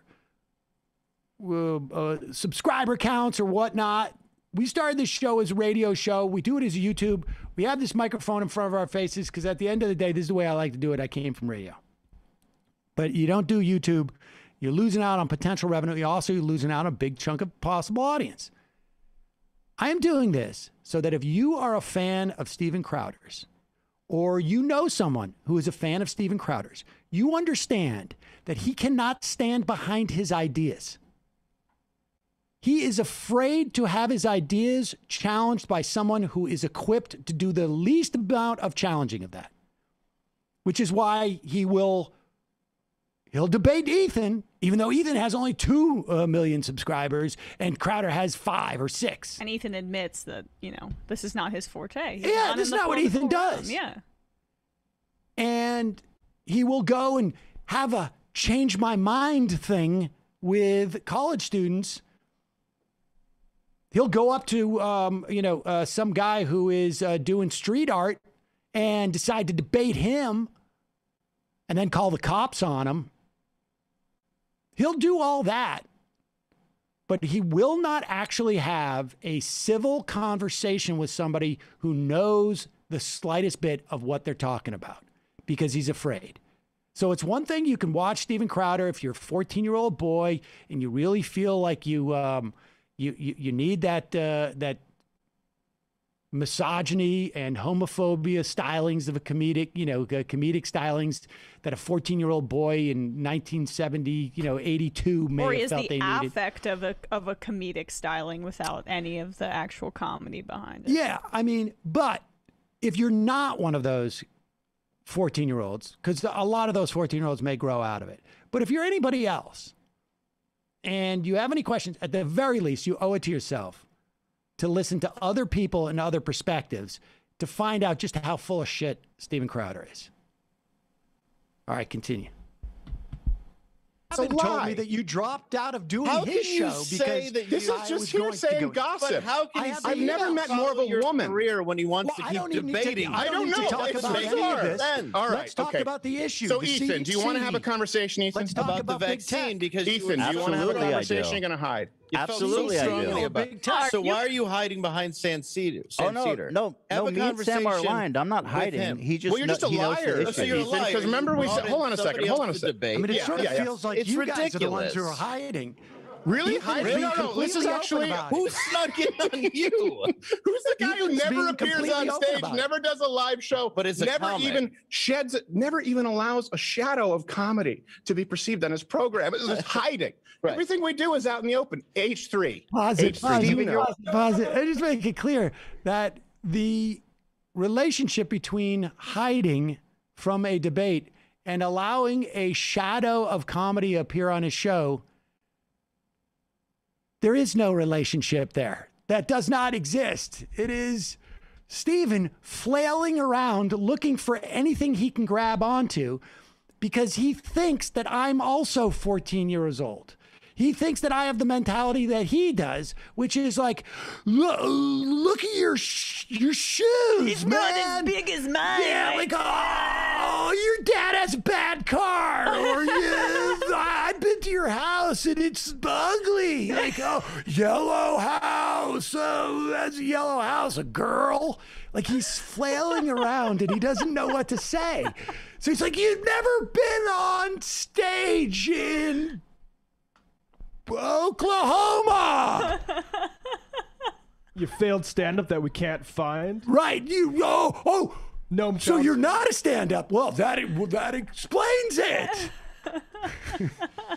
It doesn't land a single blow this entire time. Him and his buddy. No, and there's plenty of blows to be landed, folks. Believe me. But particularly if you have some awareness that it might be coming, maybe just write some ahead. You have a no whole staff kidding. there. Like, hey, guy, like, yeah, literally, he's got like 8 people on staff that are on camera. But as we're saying, like, he was so terrified of this happening that he didn't allow it to enter into his brain in a more concrete way. No. He got to the fear Fight point. or flight. Yeah, right. Fight or flight the entire time. All right, continue. Sorry. Also, Epic Mealtime is covering it too. Oh my God. This program is just hiding. Right. Everything we do is out in the open. H3. Steven, you're wearing a holster. Yeah, we agreed. So what? Hold on a second. Yeah? Yeah? I want to normalize responsible gun ownership. Is that your debate? No wonder you had to bring in a hack for you. Well, no, you're talking about... Pause it. That is the only moment where Crowder is confident in this entire situation, where it can be brought back to one of his macros. I've heard him say that 100 times. In fact, I was over the weekend looking for a sash that would hold a samurai sword so I could normalize wearing a samurai sword on podcasts. Yes. But he gets really indignant there because he's like, oh, wait a second. Oh, Oh, yeah? I am now in my comfort zone of justifying why I'm wearing a holster. And the idea that normalizes it. Well, here's a question. No. Why doesn't Makes his it lame. staff wear holsters too? He's the only one on the show of 8 people who are on camera, or 5. Well, we don't know that. We don't know that because we haven't been following his show as closely as he's been following ours. We can see, though. They've already done camera shots. None of his staff wear those same holsters that would normalize it.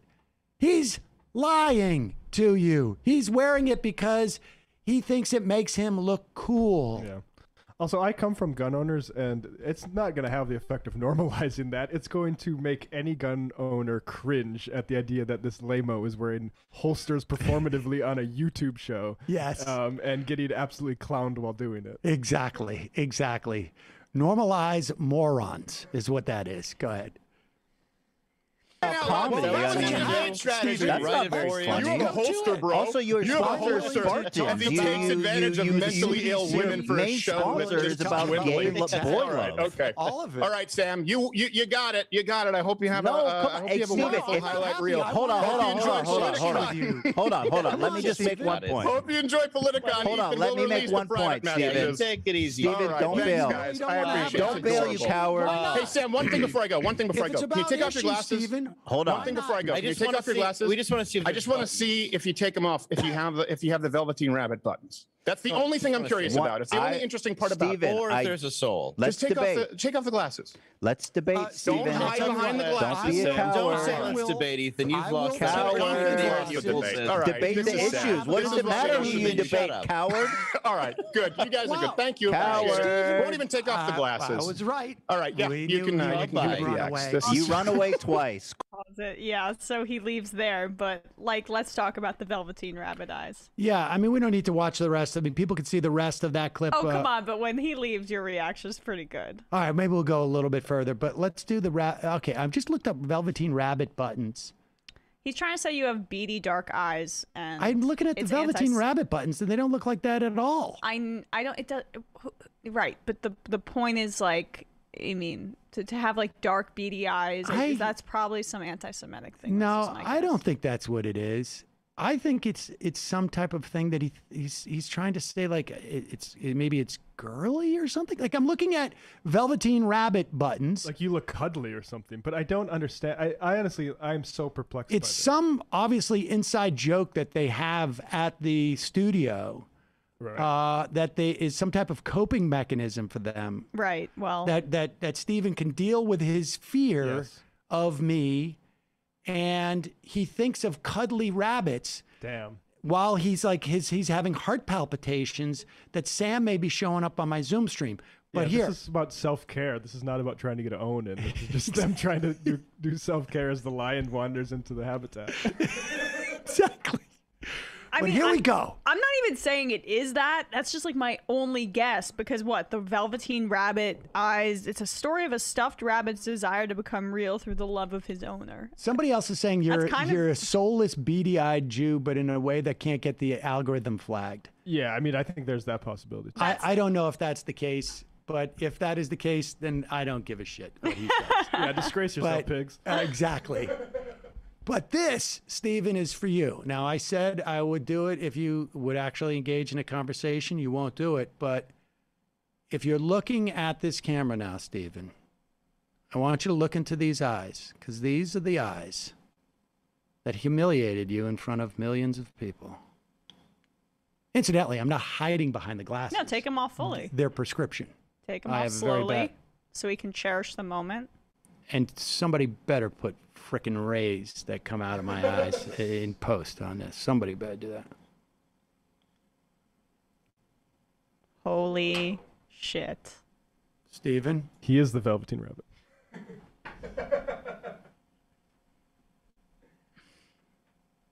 Look into your future, Steven. This is where it all starts to come apart for you.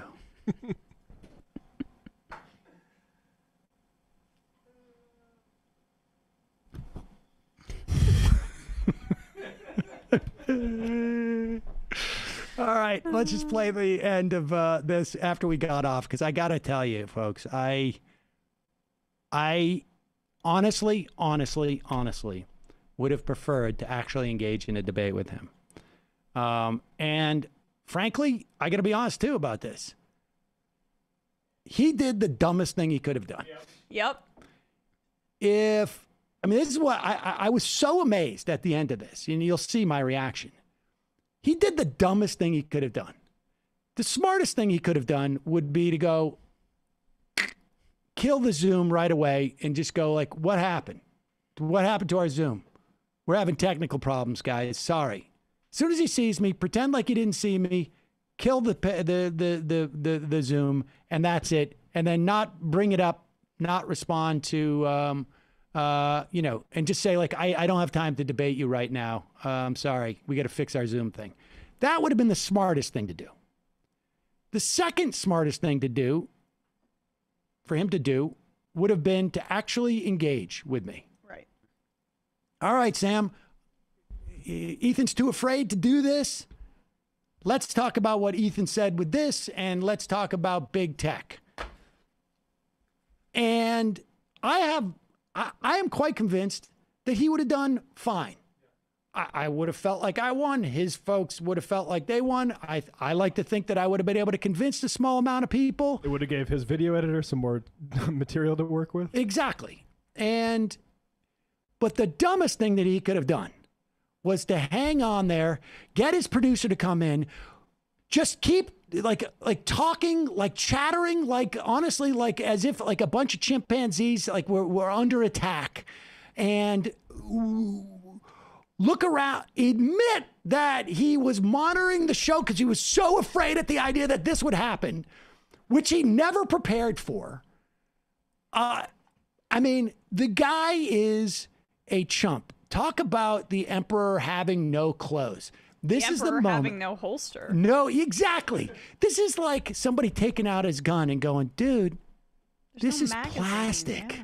Yeah. This is not a real gun. It's fake. Yeah, that's worse. Now, he's going to go and say, oh, this is my real gun. But that's not what we're talking about. Steven Crowder is a fake. And he exposed himself as one in this exchange. We have the dessert, though. The hang-up. This is the hang-up. Won't even take off the glasses. I was right. All right, yeah, you can run away. You run away twice. Cold feet again. Come on, Steven. Wow. Wow. Dude, I can't believe he admit to following. He admitted that he followed the show last week. We got him. He admitted that he watched the show last week. We got him. Early. Dude, we played him so hard because he literally was following. He saw that you went live, dude. We fucking got him. Oh my God. We fucking nailed him. Holy shit. All right. Go watch Ethan's show for the rest of that. We talked for another, 15, 20 minutes after that. We were both like... I've never seen you so happy in my entire life. It was the dumbest way that he could have done it. It was amazing. Unbelievable. All right, let's go to the IMs. Well, for tomorrow, we'll cover this, but Tim Pool is very, very mad, and he's relitigating how you lied about him and that whole exchange about the not wanting to travel during He's on the there pandemic. talking about this, yeah. So I'll go on, Tim. I'll go to wherever he's living now. Where's he living in, D.C.? I'll go now. Yeah. I'm vaxxed. I will go. Yeah, let him know, folks. I will go. I'll do it ASAP. We'll do the show on the frickin' road if we have to. He's so mad. Tim Pool is. Melancholy. No more AM Quickie. We had problems the past couple of days. More information to follow. Sorry. Did Steven Crowder hijack the AM Quickie? We will be in touch about that. I want Crowder to fight Mike Tyson, says Majority Report wardrobe coordinator. Nude Wrangler. Getting my IM early before competition starts kicking in. Crowder throwing a fit and running away is the most severe case of copium overdose since Dave Rubin cried walking up a hill after realizing he had no friends. Jay Breezy, your debate with Crowder was the first time I laughed at anything involved with him. I didn't think it was possible. Congrats. Cold feet Crowder. MSNBC Seder. Looks like you gained tens of thousands of YouTube subscribers overnight. Still way too small time for Shapiro, Crowder, or even Pacman. Also, you made it onto Newsweek with your masterful trolling of Crowder. Congratulations. Yes. Coffee time. Great job nailing Crowder yesterday. Never laughed harder watching him fail to stay cool while trying to remember his prepared insults to you. Dave Rubin's Dave Rubin dating profile. I'm pretty sure I heard Crowder bust out the Dave Rubin. I'm just interested in ideas during that. Peachy Keen, the remix is insane. Holy shit. Oh, and finished reading End of the Road. Thoroughly enjoyed it. Thanks for the recommendation. P.S. Even my non-politics obsessed friends have been talking about the Crowder caper. Well done. I got a message from like one of the hockey podcasts I went on. People are flipping out. What my sister Julie just said, "Oh my God, your shirt." What? It looks fine. She's not happy with my shirt. Force the Croat. Sam Seder? More like Scam Seder. How dare you offer to debate Crowder without first asking his dad if Crowder could come out and play? Chowder with Crowder. He's saying you're a beady-eyed, soulless-eyed Jew, dude, but in a way that won't get algorithm flagged. That's weird. Matthew from Indianapolis. Watching Steeman Chowder squirm and avoid being seen all red-faced on cam, surprised by Sam, is my all-time favorite. I died laughing, just saying. Obviously, they didn't want any shots of you two together on screen. Delete the receipts. I don't think the receipts ended up getting deleted. Well, we're going to have to go a little late. I'm going to get jammed on that other thing, but I don't care. Nerd Cheetah. Sam, I'm pretty much the same age as you, a year younger or two, but you're 4 or 5 years prettier. I'm betting you remember when Professor Warren took middle-class Joe to school while being subjected to his weak-ass condescension and blatant chauvinism. You probably remember Ronald Reagan and Jimmy Carter on stage when Reagan revealed that he was what a polished prick he was. Yes, you're reasonably smart and relatively articulate, but can you tell me, who's the jar of styling gel in the left chair on Rising, and where did Ryan Grimm go? I don't watch that show. I'm sorry. It's always snowy in Ottawa. The memes showing the difference of body language between Cheetah Chowder and Alpha Chad Cedar is some of the best content I've seen in years. We should bring on a body language expert. Yeah. Remind all your new viewers to subscribe and smash that like button. Yes. Producer Dan from H3H3 has a similar infectious laugh. Like Michael can't help but think how their laughs would have filled the room during your debate with Crowder. Rest in peace, Michael Brooks. We miss you. Yes, that is dogged me quite a bit during thinking about Michael reacting to this. Would have been really. It would have made it just so much more fun. Nuberman, the new bipartisan bill is pretty bad for public transit, honestly. The Director of Transportation for America noting on Twitter, this allocates even more money for car infrastructure over public transit than previous bills, reverse of what we need to address climate change. Yeah, and there's some privatization in there that's also garbage. Till, did you notice Cowardly Steve lumped Noam Chomsky into the list of right-wingers? That was weird. I'll be right back. Completely panicking. J3000. What up? Sam's a lion. Ray, Sam, you might want to retitle yesterday's show. It implies that Stephen Wertheim was involved in meeting Steven Crowder. Colin from Nebraska. Sam, did you hear about this new show? It's called Louder Than Cedar. It's a pilot episode. Didn't go too well. You should offer him some tips. Vaping Goldfish. Sad to think what Cold Feet really thinks about viewers with less than 1 million subs. Let's go to the phones here. Calling from a 702 area code. Who's this? Where are you calling from?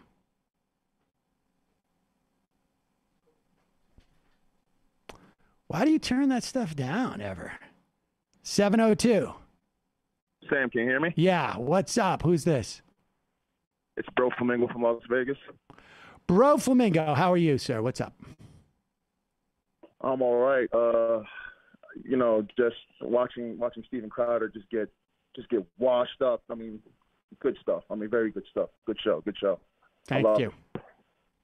Also, I just want to say that I went to a protest, to protest the Israeli occupation of Palestine. They organized it. I mean, it was really good. And it was crazy too, Sam, because a lot of people, like honestly, a lot of people, but I guess genre protesters, you want to call them, or people who were just mad that, were bringing it up, just came out the woodwork. And it was just kind of intense seeing all these people like throw middle fingers, just having meltdowns about, we're just defending ourselves. I mean, it was pretty nuts. Just seeing that kind of reaction coming from protesting just for people that basic human rights in Palestine. It was just very, very it's really hard, it seems to me, to in this day and age make this about Israeli security. I mean, it is, they have an enormous military might, and their denial of human rights for Palestinians, it seems to me, it's just so far past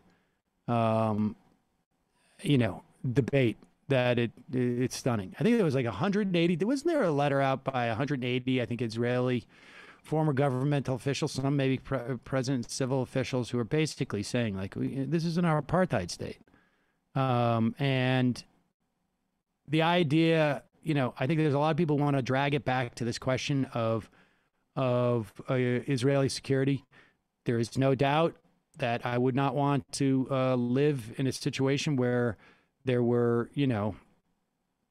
basically homemade M80s launched at me, or, but at the same time, it's like if your society is denying rights to literally millions of people, and you've got, over 1 million people in an open air prison, essentially, and you have to realize that is an unsustainable thing. I mean, even if you're not capable of seeing the humanity of these other people, just from a practical sense, you would say, like, this is not sustainable.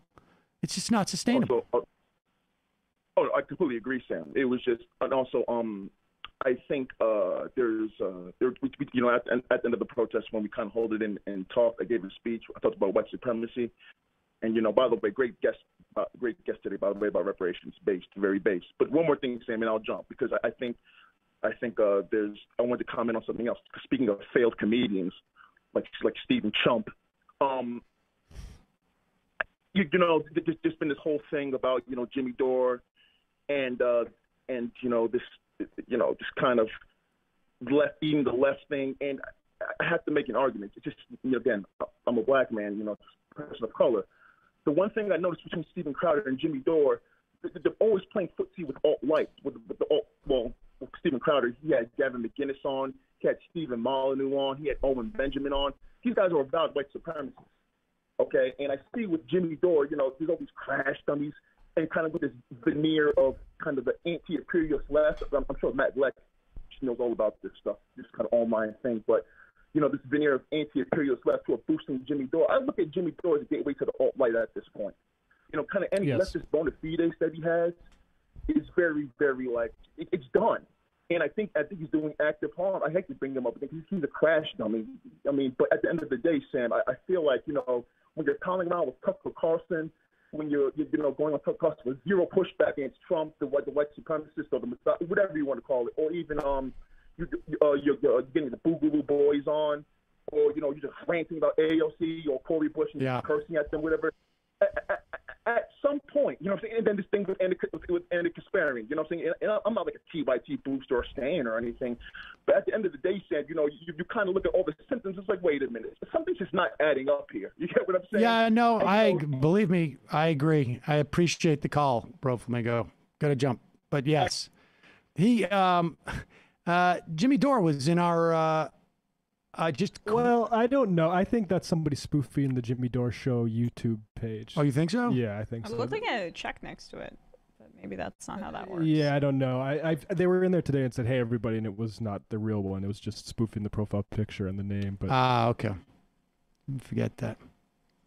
All right, let's go back to the phones. Calling from a 509 area code. Who's this? Where you calling from? Hey, Pigpen, more like Lucy because of your vagina that you have.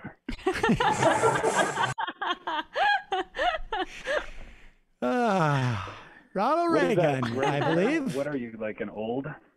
You're like an old with some kind of small-eyed guy? Yeah.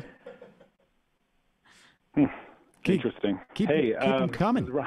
Keep them coming, tough Ronald guy. Reagan. Oh, Ronald Reagan. How are you? Oh, okay. Yeah.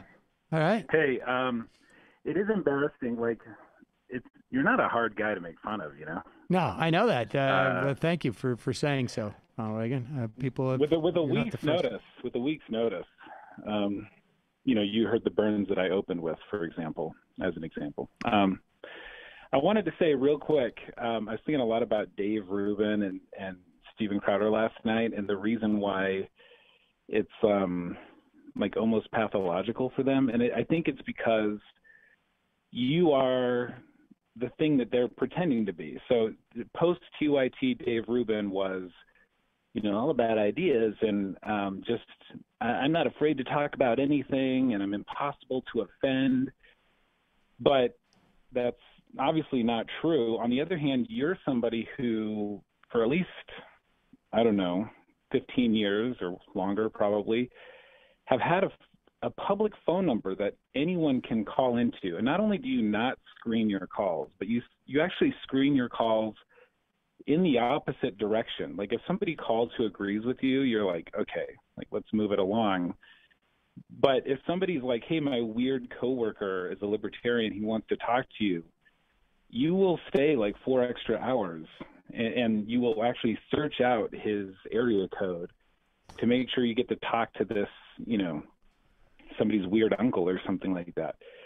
And so, you know, and Crowder's the same way. His whole core brand proposition is that he's, you know, just a guy who wants to talk and have ideas. There's these clips of him on Rogan saying it's impossible to get leftists, but he'd super love to do that, you know. It's just so hard, honestly. And so that's why they're so afraid of you, because you are the thing that they're pretending to be. And that's a frightening proposition. I guess. I mean, it is, and I'm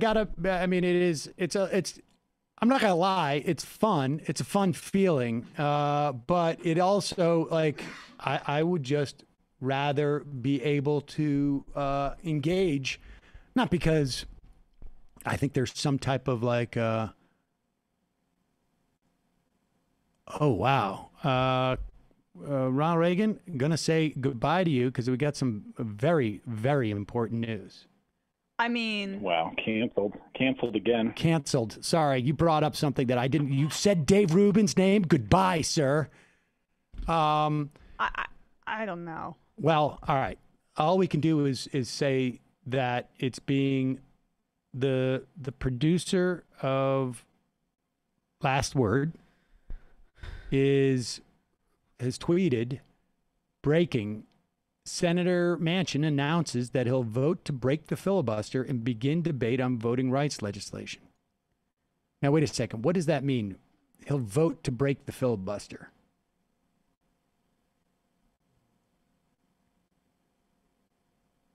I think what that means is, and this is relevant. I don't know what that means. It's really poorly written. Yeah, never mind. I thought that was bigger than it. I mean, it's just he's not voting to break. No, but this is a big deal. He is voting in favor of. Well, wait, he's not even voting in favor of the bill. No, this is not a big deal. I'm sorry. I'm glad we bumped. Ronald Reagan though. Reagan just got owned. That's 2 in 1 day, 2 in 1 week. Got Reagan, got Crowder. Nice. Yeah, boom. Sorry, buddy. Looks like you lose. He makes it like it's a big deal. Of course he's going to not support the filibuster of the voting rights. Yeah. He's just going to vote against the voting rights bill. I mean, if he votes for the voting rights bill, it's not going to pass. It's just, news. But it is an important signal that, like, dude, they're not going to join in any type of bipartisanship. Democrats wanted the vote to be 50-50 on the For the People Act, and that's what it's going to be now. Yeah. Well, that's not guaranteed. That's what Schumer says. Oh, okay. All right. There you go. Calling from a 305 area code. You are the final caller of the day. We just, we had too much Crowder to talk about today. Yeah. Who's this? Guess what? You are not the final caller of the day. You are the second to last caller of the day, because we don't take calls from Mars. But good luck up there. Let us know when the shuttle lands. Sorry, dude. Your phone just did not sound good. I'm sorry about that. That sucks. But not for this caller from 704. It's the best thing that could have happened to this caller from 704. Who's this? Where are you calling from? Yes, just wanted to make sure you're talking to me. Yeah, I am. Who's this? Where are you calling from? Calling from North Carolina. My chat name was One Bad JKUR. A lot of your fan people in there were saying, cold feet won't call, so here I am. I'm glad I made it on. I actually wanted to chat with you about the Steven Crowder thing, and I want to come in a way of respect. I'm not here to make, call names or anything like that. Okay.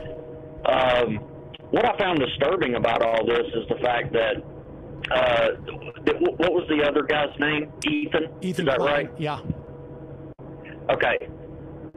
That was supposed to be a debate between Ethan and Steven, and I guess it was about something they were arguing. I'm not on Twitter, so I didn't follow that aspect of it.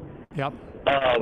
But for you to jump in on that, okay, I'm assuming that you're wanting to, I guess in a boxing way, you want to you want to make your jabs at Steven. You want to debate him, am I right? That's correct. And I don't know if you've been following what we've been talking about on the show, but years ago we were booked in a debate together at a place called Politicon conference, and the Politicon people told me that Steven had dropped out when he found out that he had to debate me and ran away. And so since then, I've been saying, let's engage. Look, the word debate, you can call it what you call it. Are we having a debate right now? Yes, I think we are. Oh, okay. Well, all right. So, so this is, I wanted to have this kind of exchange with Steven, and he didn't. And so Ethan invited me on the show. Let's be clear. I didn't just jump on. Ethan invited me. Now, Steven certainly didn't know that was going to happen, although it turns out he suspected that would happen. But go ahead. All right. So with that being said, and like I said, I don't know you. I am a Mug Club subscriber, which is his paid subscription thing. I want to be forthcoming. Okay. I have no judgment against you because I know nothing about you. Just coming from what I saw, and I've watched the entire thing from start to finish because I am in the Mug Club, so he's pretty transparent with everything. It looked to me that you jumped in on a conversation that had nothing to do with you, okay? Now, with that being said, I am going to say this as a paid Mug Club Mug Club subscriber. Steven, as a paid subscriber, please debate this guy. I actually want to hear it, okay? Now, I'm a diehard Steven fan. I love his content. I like his comedy. I understand some people don't. That's fine. That's the great thing about America. You don't have to like everything everybody does. But yes, Steven, please debate Sam. I would like to see that. I would like to see the two opposing views clash and see what comes of it. And hopefully it can be a respectable debate. I agree. Now, let me say this. I will concede that what I did was a little bit rude. Okay? Because and that's why I'm calling, and that's why I'm glad my call got taken because I do agree with some of your people. I wish Steve would have said, I'm not going to say the F-bomb. Right. I wish he would have just said, screw it. You know what? You're here. I'm taking you on. However, I understand why he did that, and it is because of the whole subscriber, viewers, whatever. If you look at the music industry. Sure. Go ahead. I don't mean to interrupt. Sure. But so I'm sorry. I'll follow up after. What was your name again? My name's Brandon. Okay, so Brandon, and I appreciate the call, and I will say, here's my dilemma, that I want what you want, which is I want his set of ideas, which I don't agree with, That's fine. Like you say, that's what makes America America. It makes, I mean, to be honest, it makes other places too. But for the sake of this conversation, we're talking about American politics, and that's one of the things that but these guys now, I don't want to be disparaging.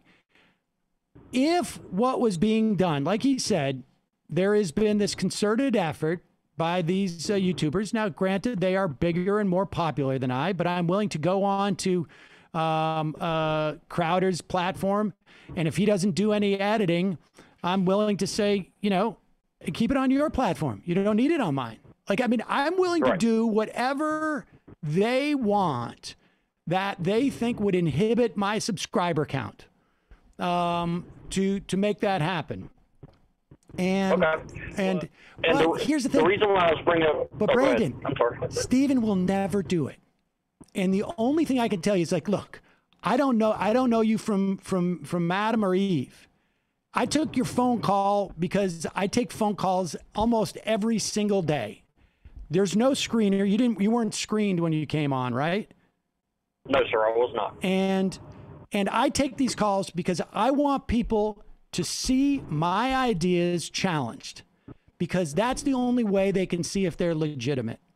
And no, I'm not your cousin, Brian. Sorry, I was reading somebody's chat. Somebody said they had a cousin named Brandon in North Carolina. Oh, okay. Not the right one. Okay. And my point is that I want, and those other shows, they don't expose themselves to those challenges. There's a reason why they go on their own shows and they're guests on each other's shows, is because they want to stay in a bubble and they don't want you to hear other ideas that may be more sound than the ones that they're selling. Now, I can tell you this right now. We're going to clip this this video with you talking, and Steven's going to watch it. He's definitely going to watch it.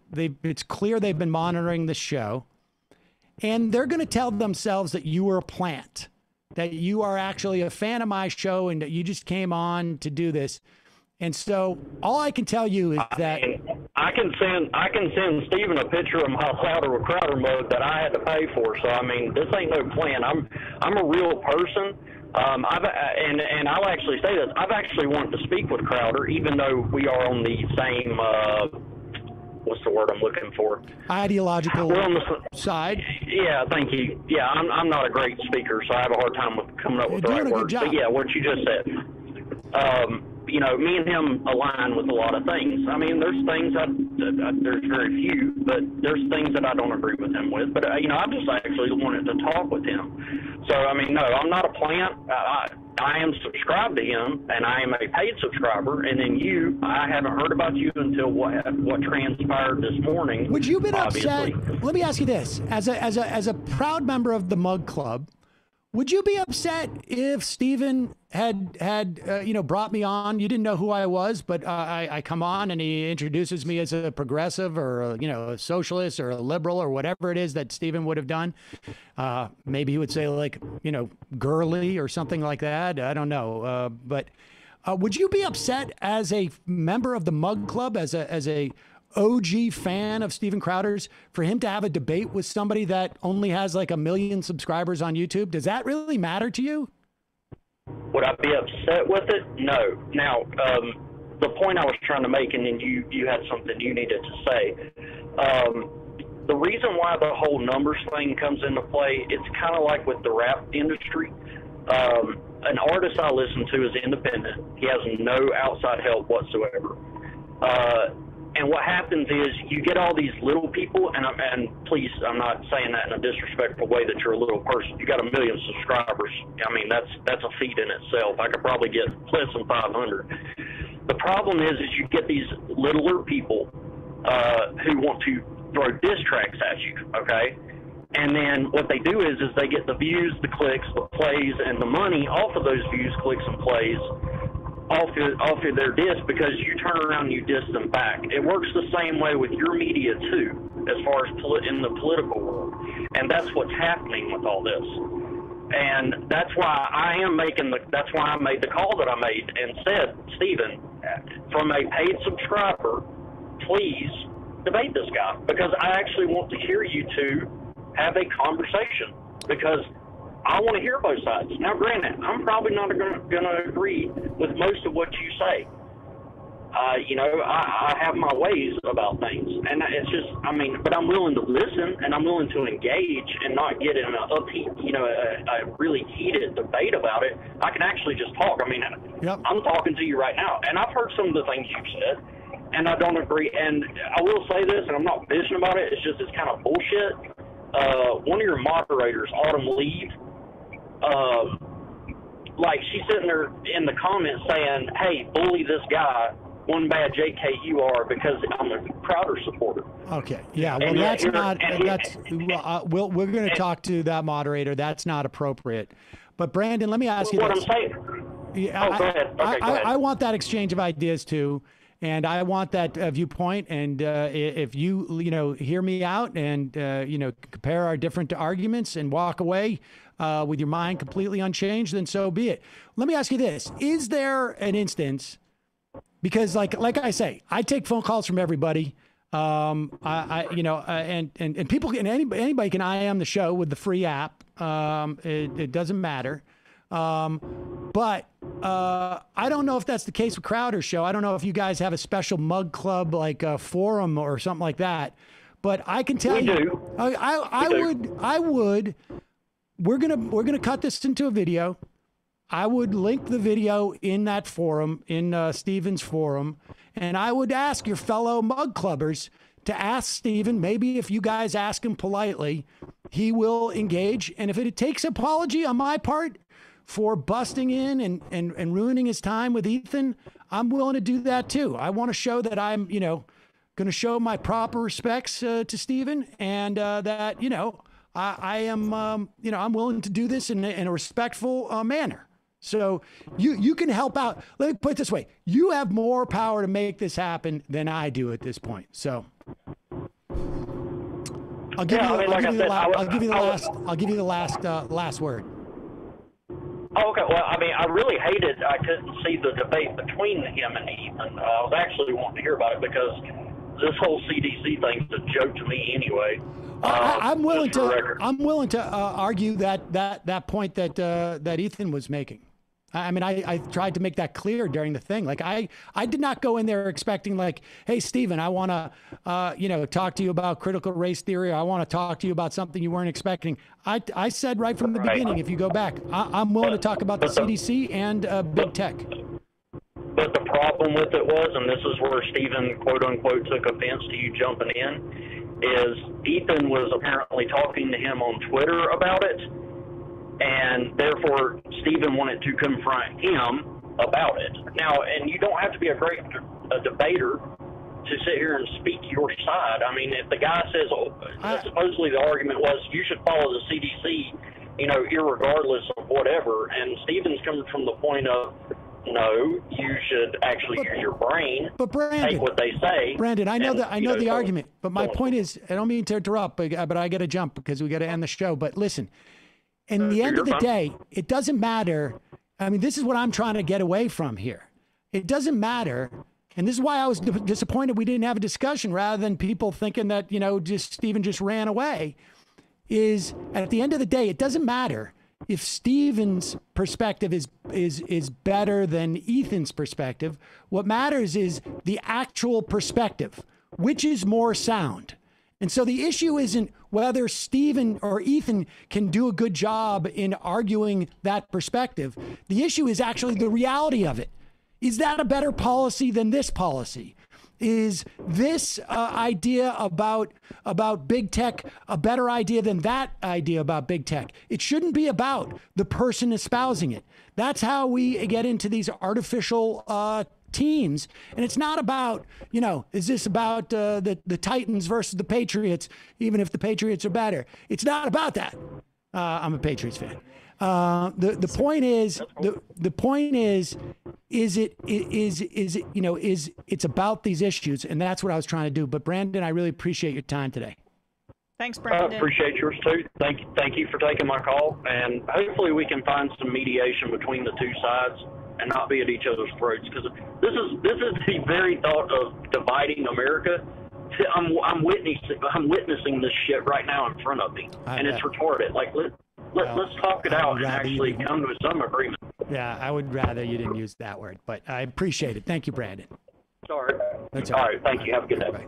Yeah, we don't need to use that word. I thought he said reported, and he was plugging the Peacock show. But really that type of call and like, getting across the consciousness of people like that is really why we did this. Yes.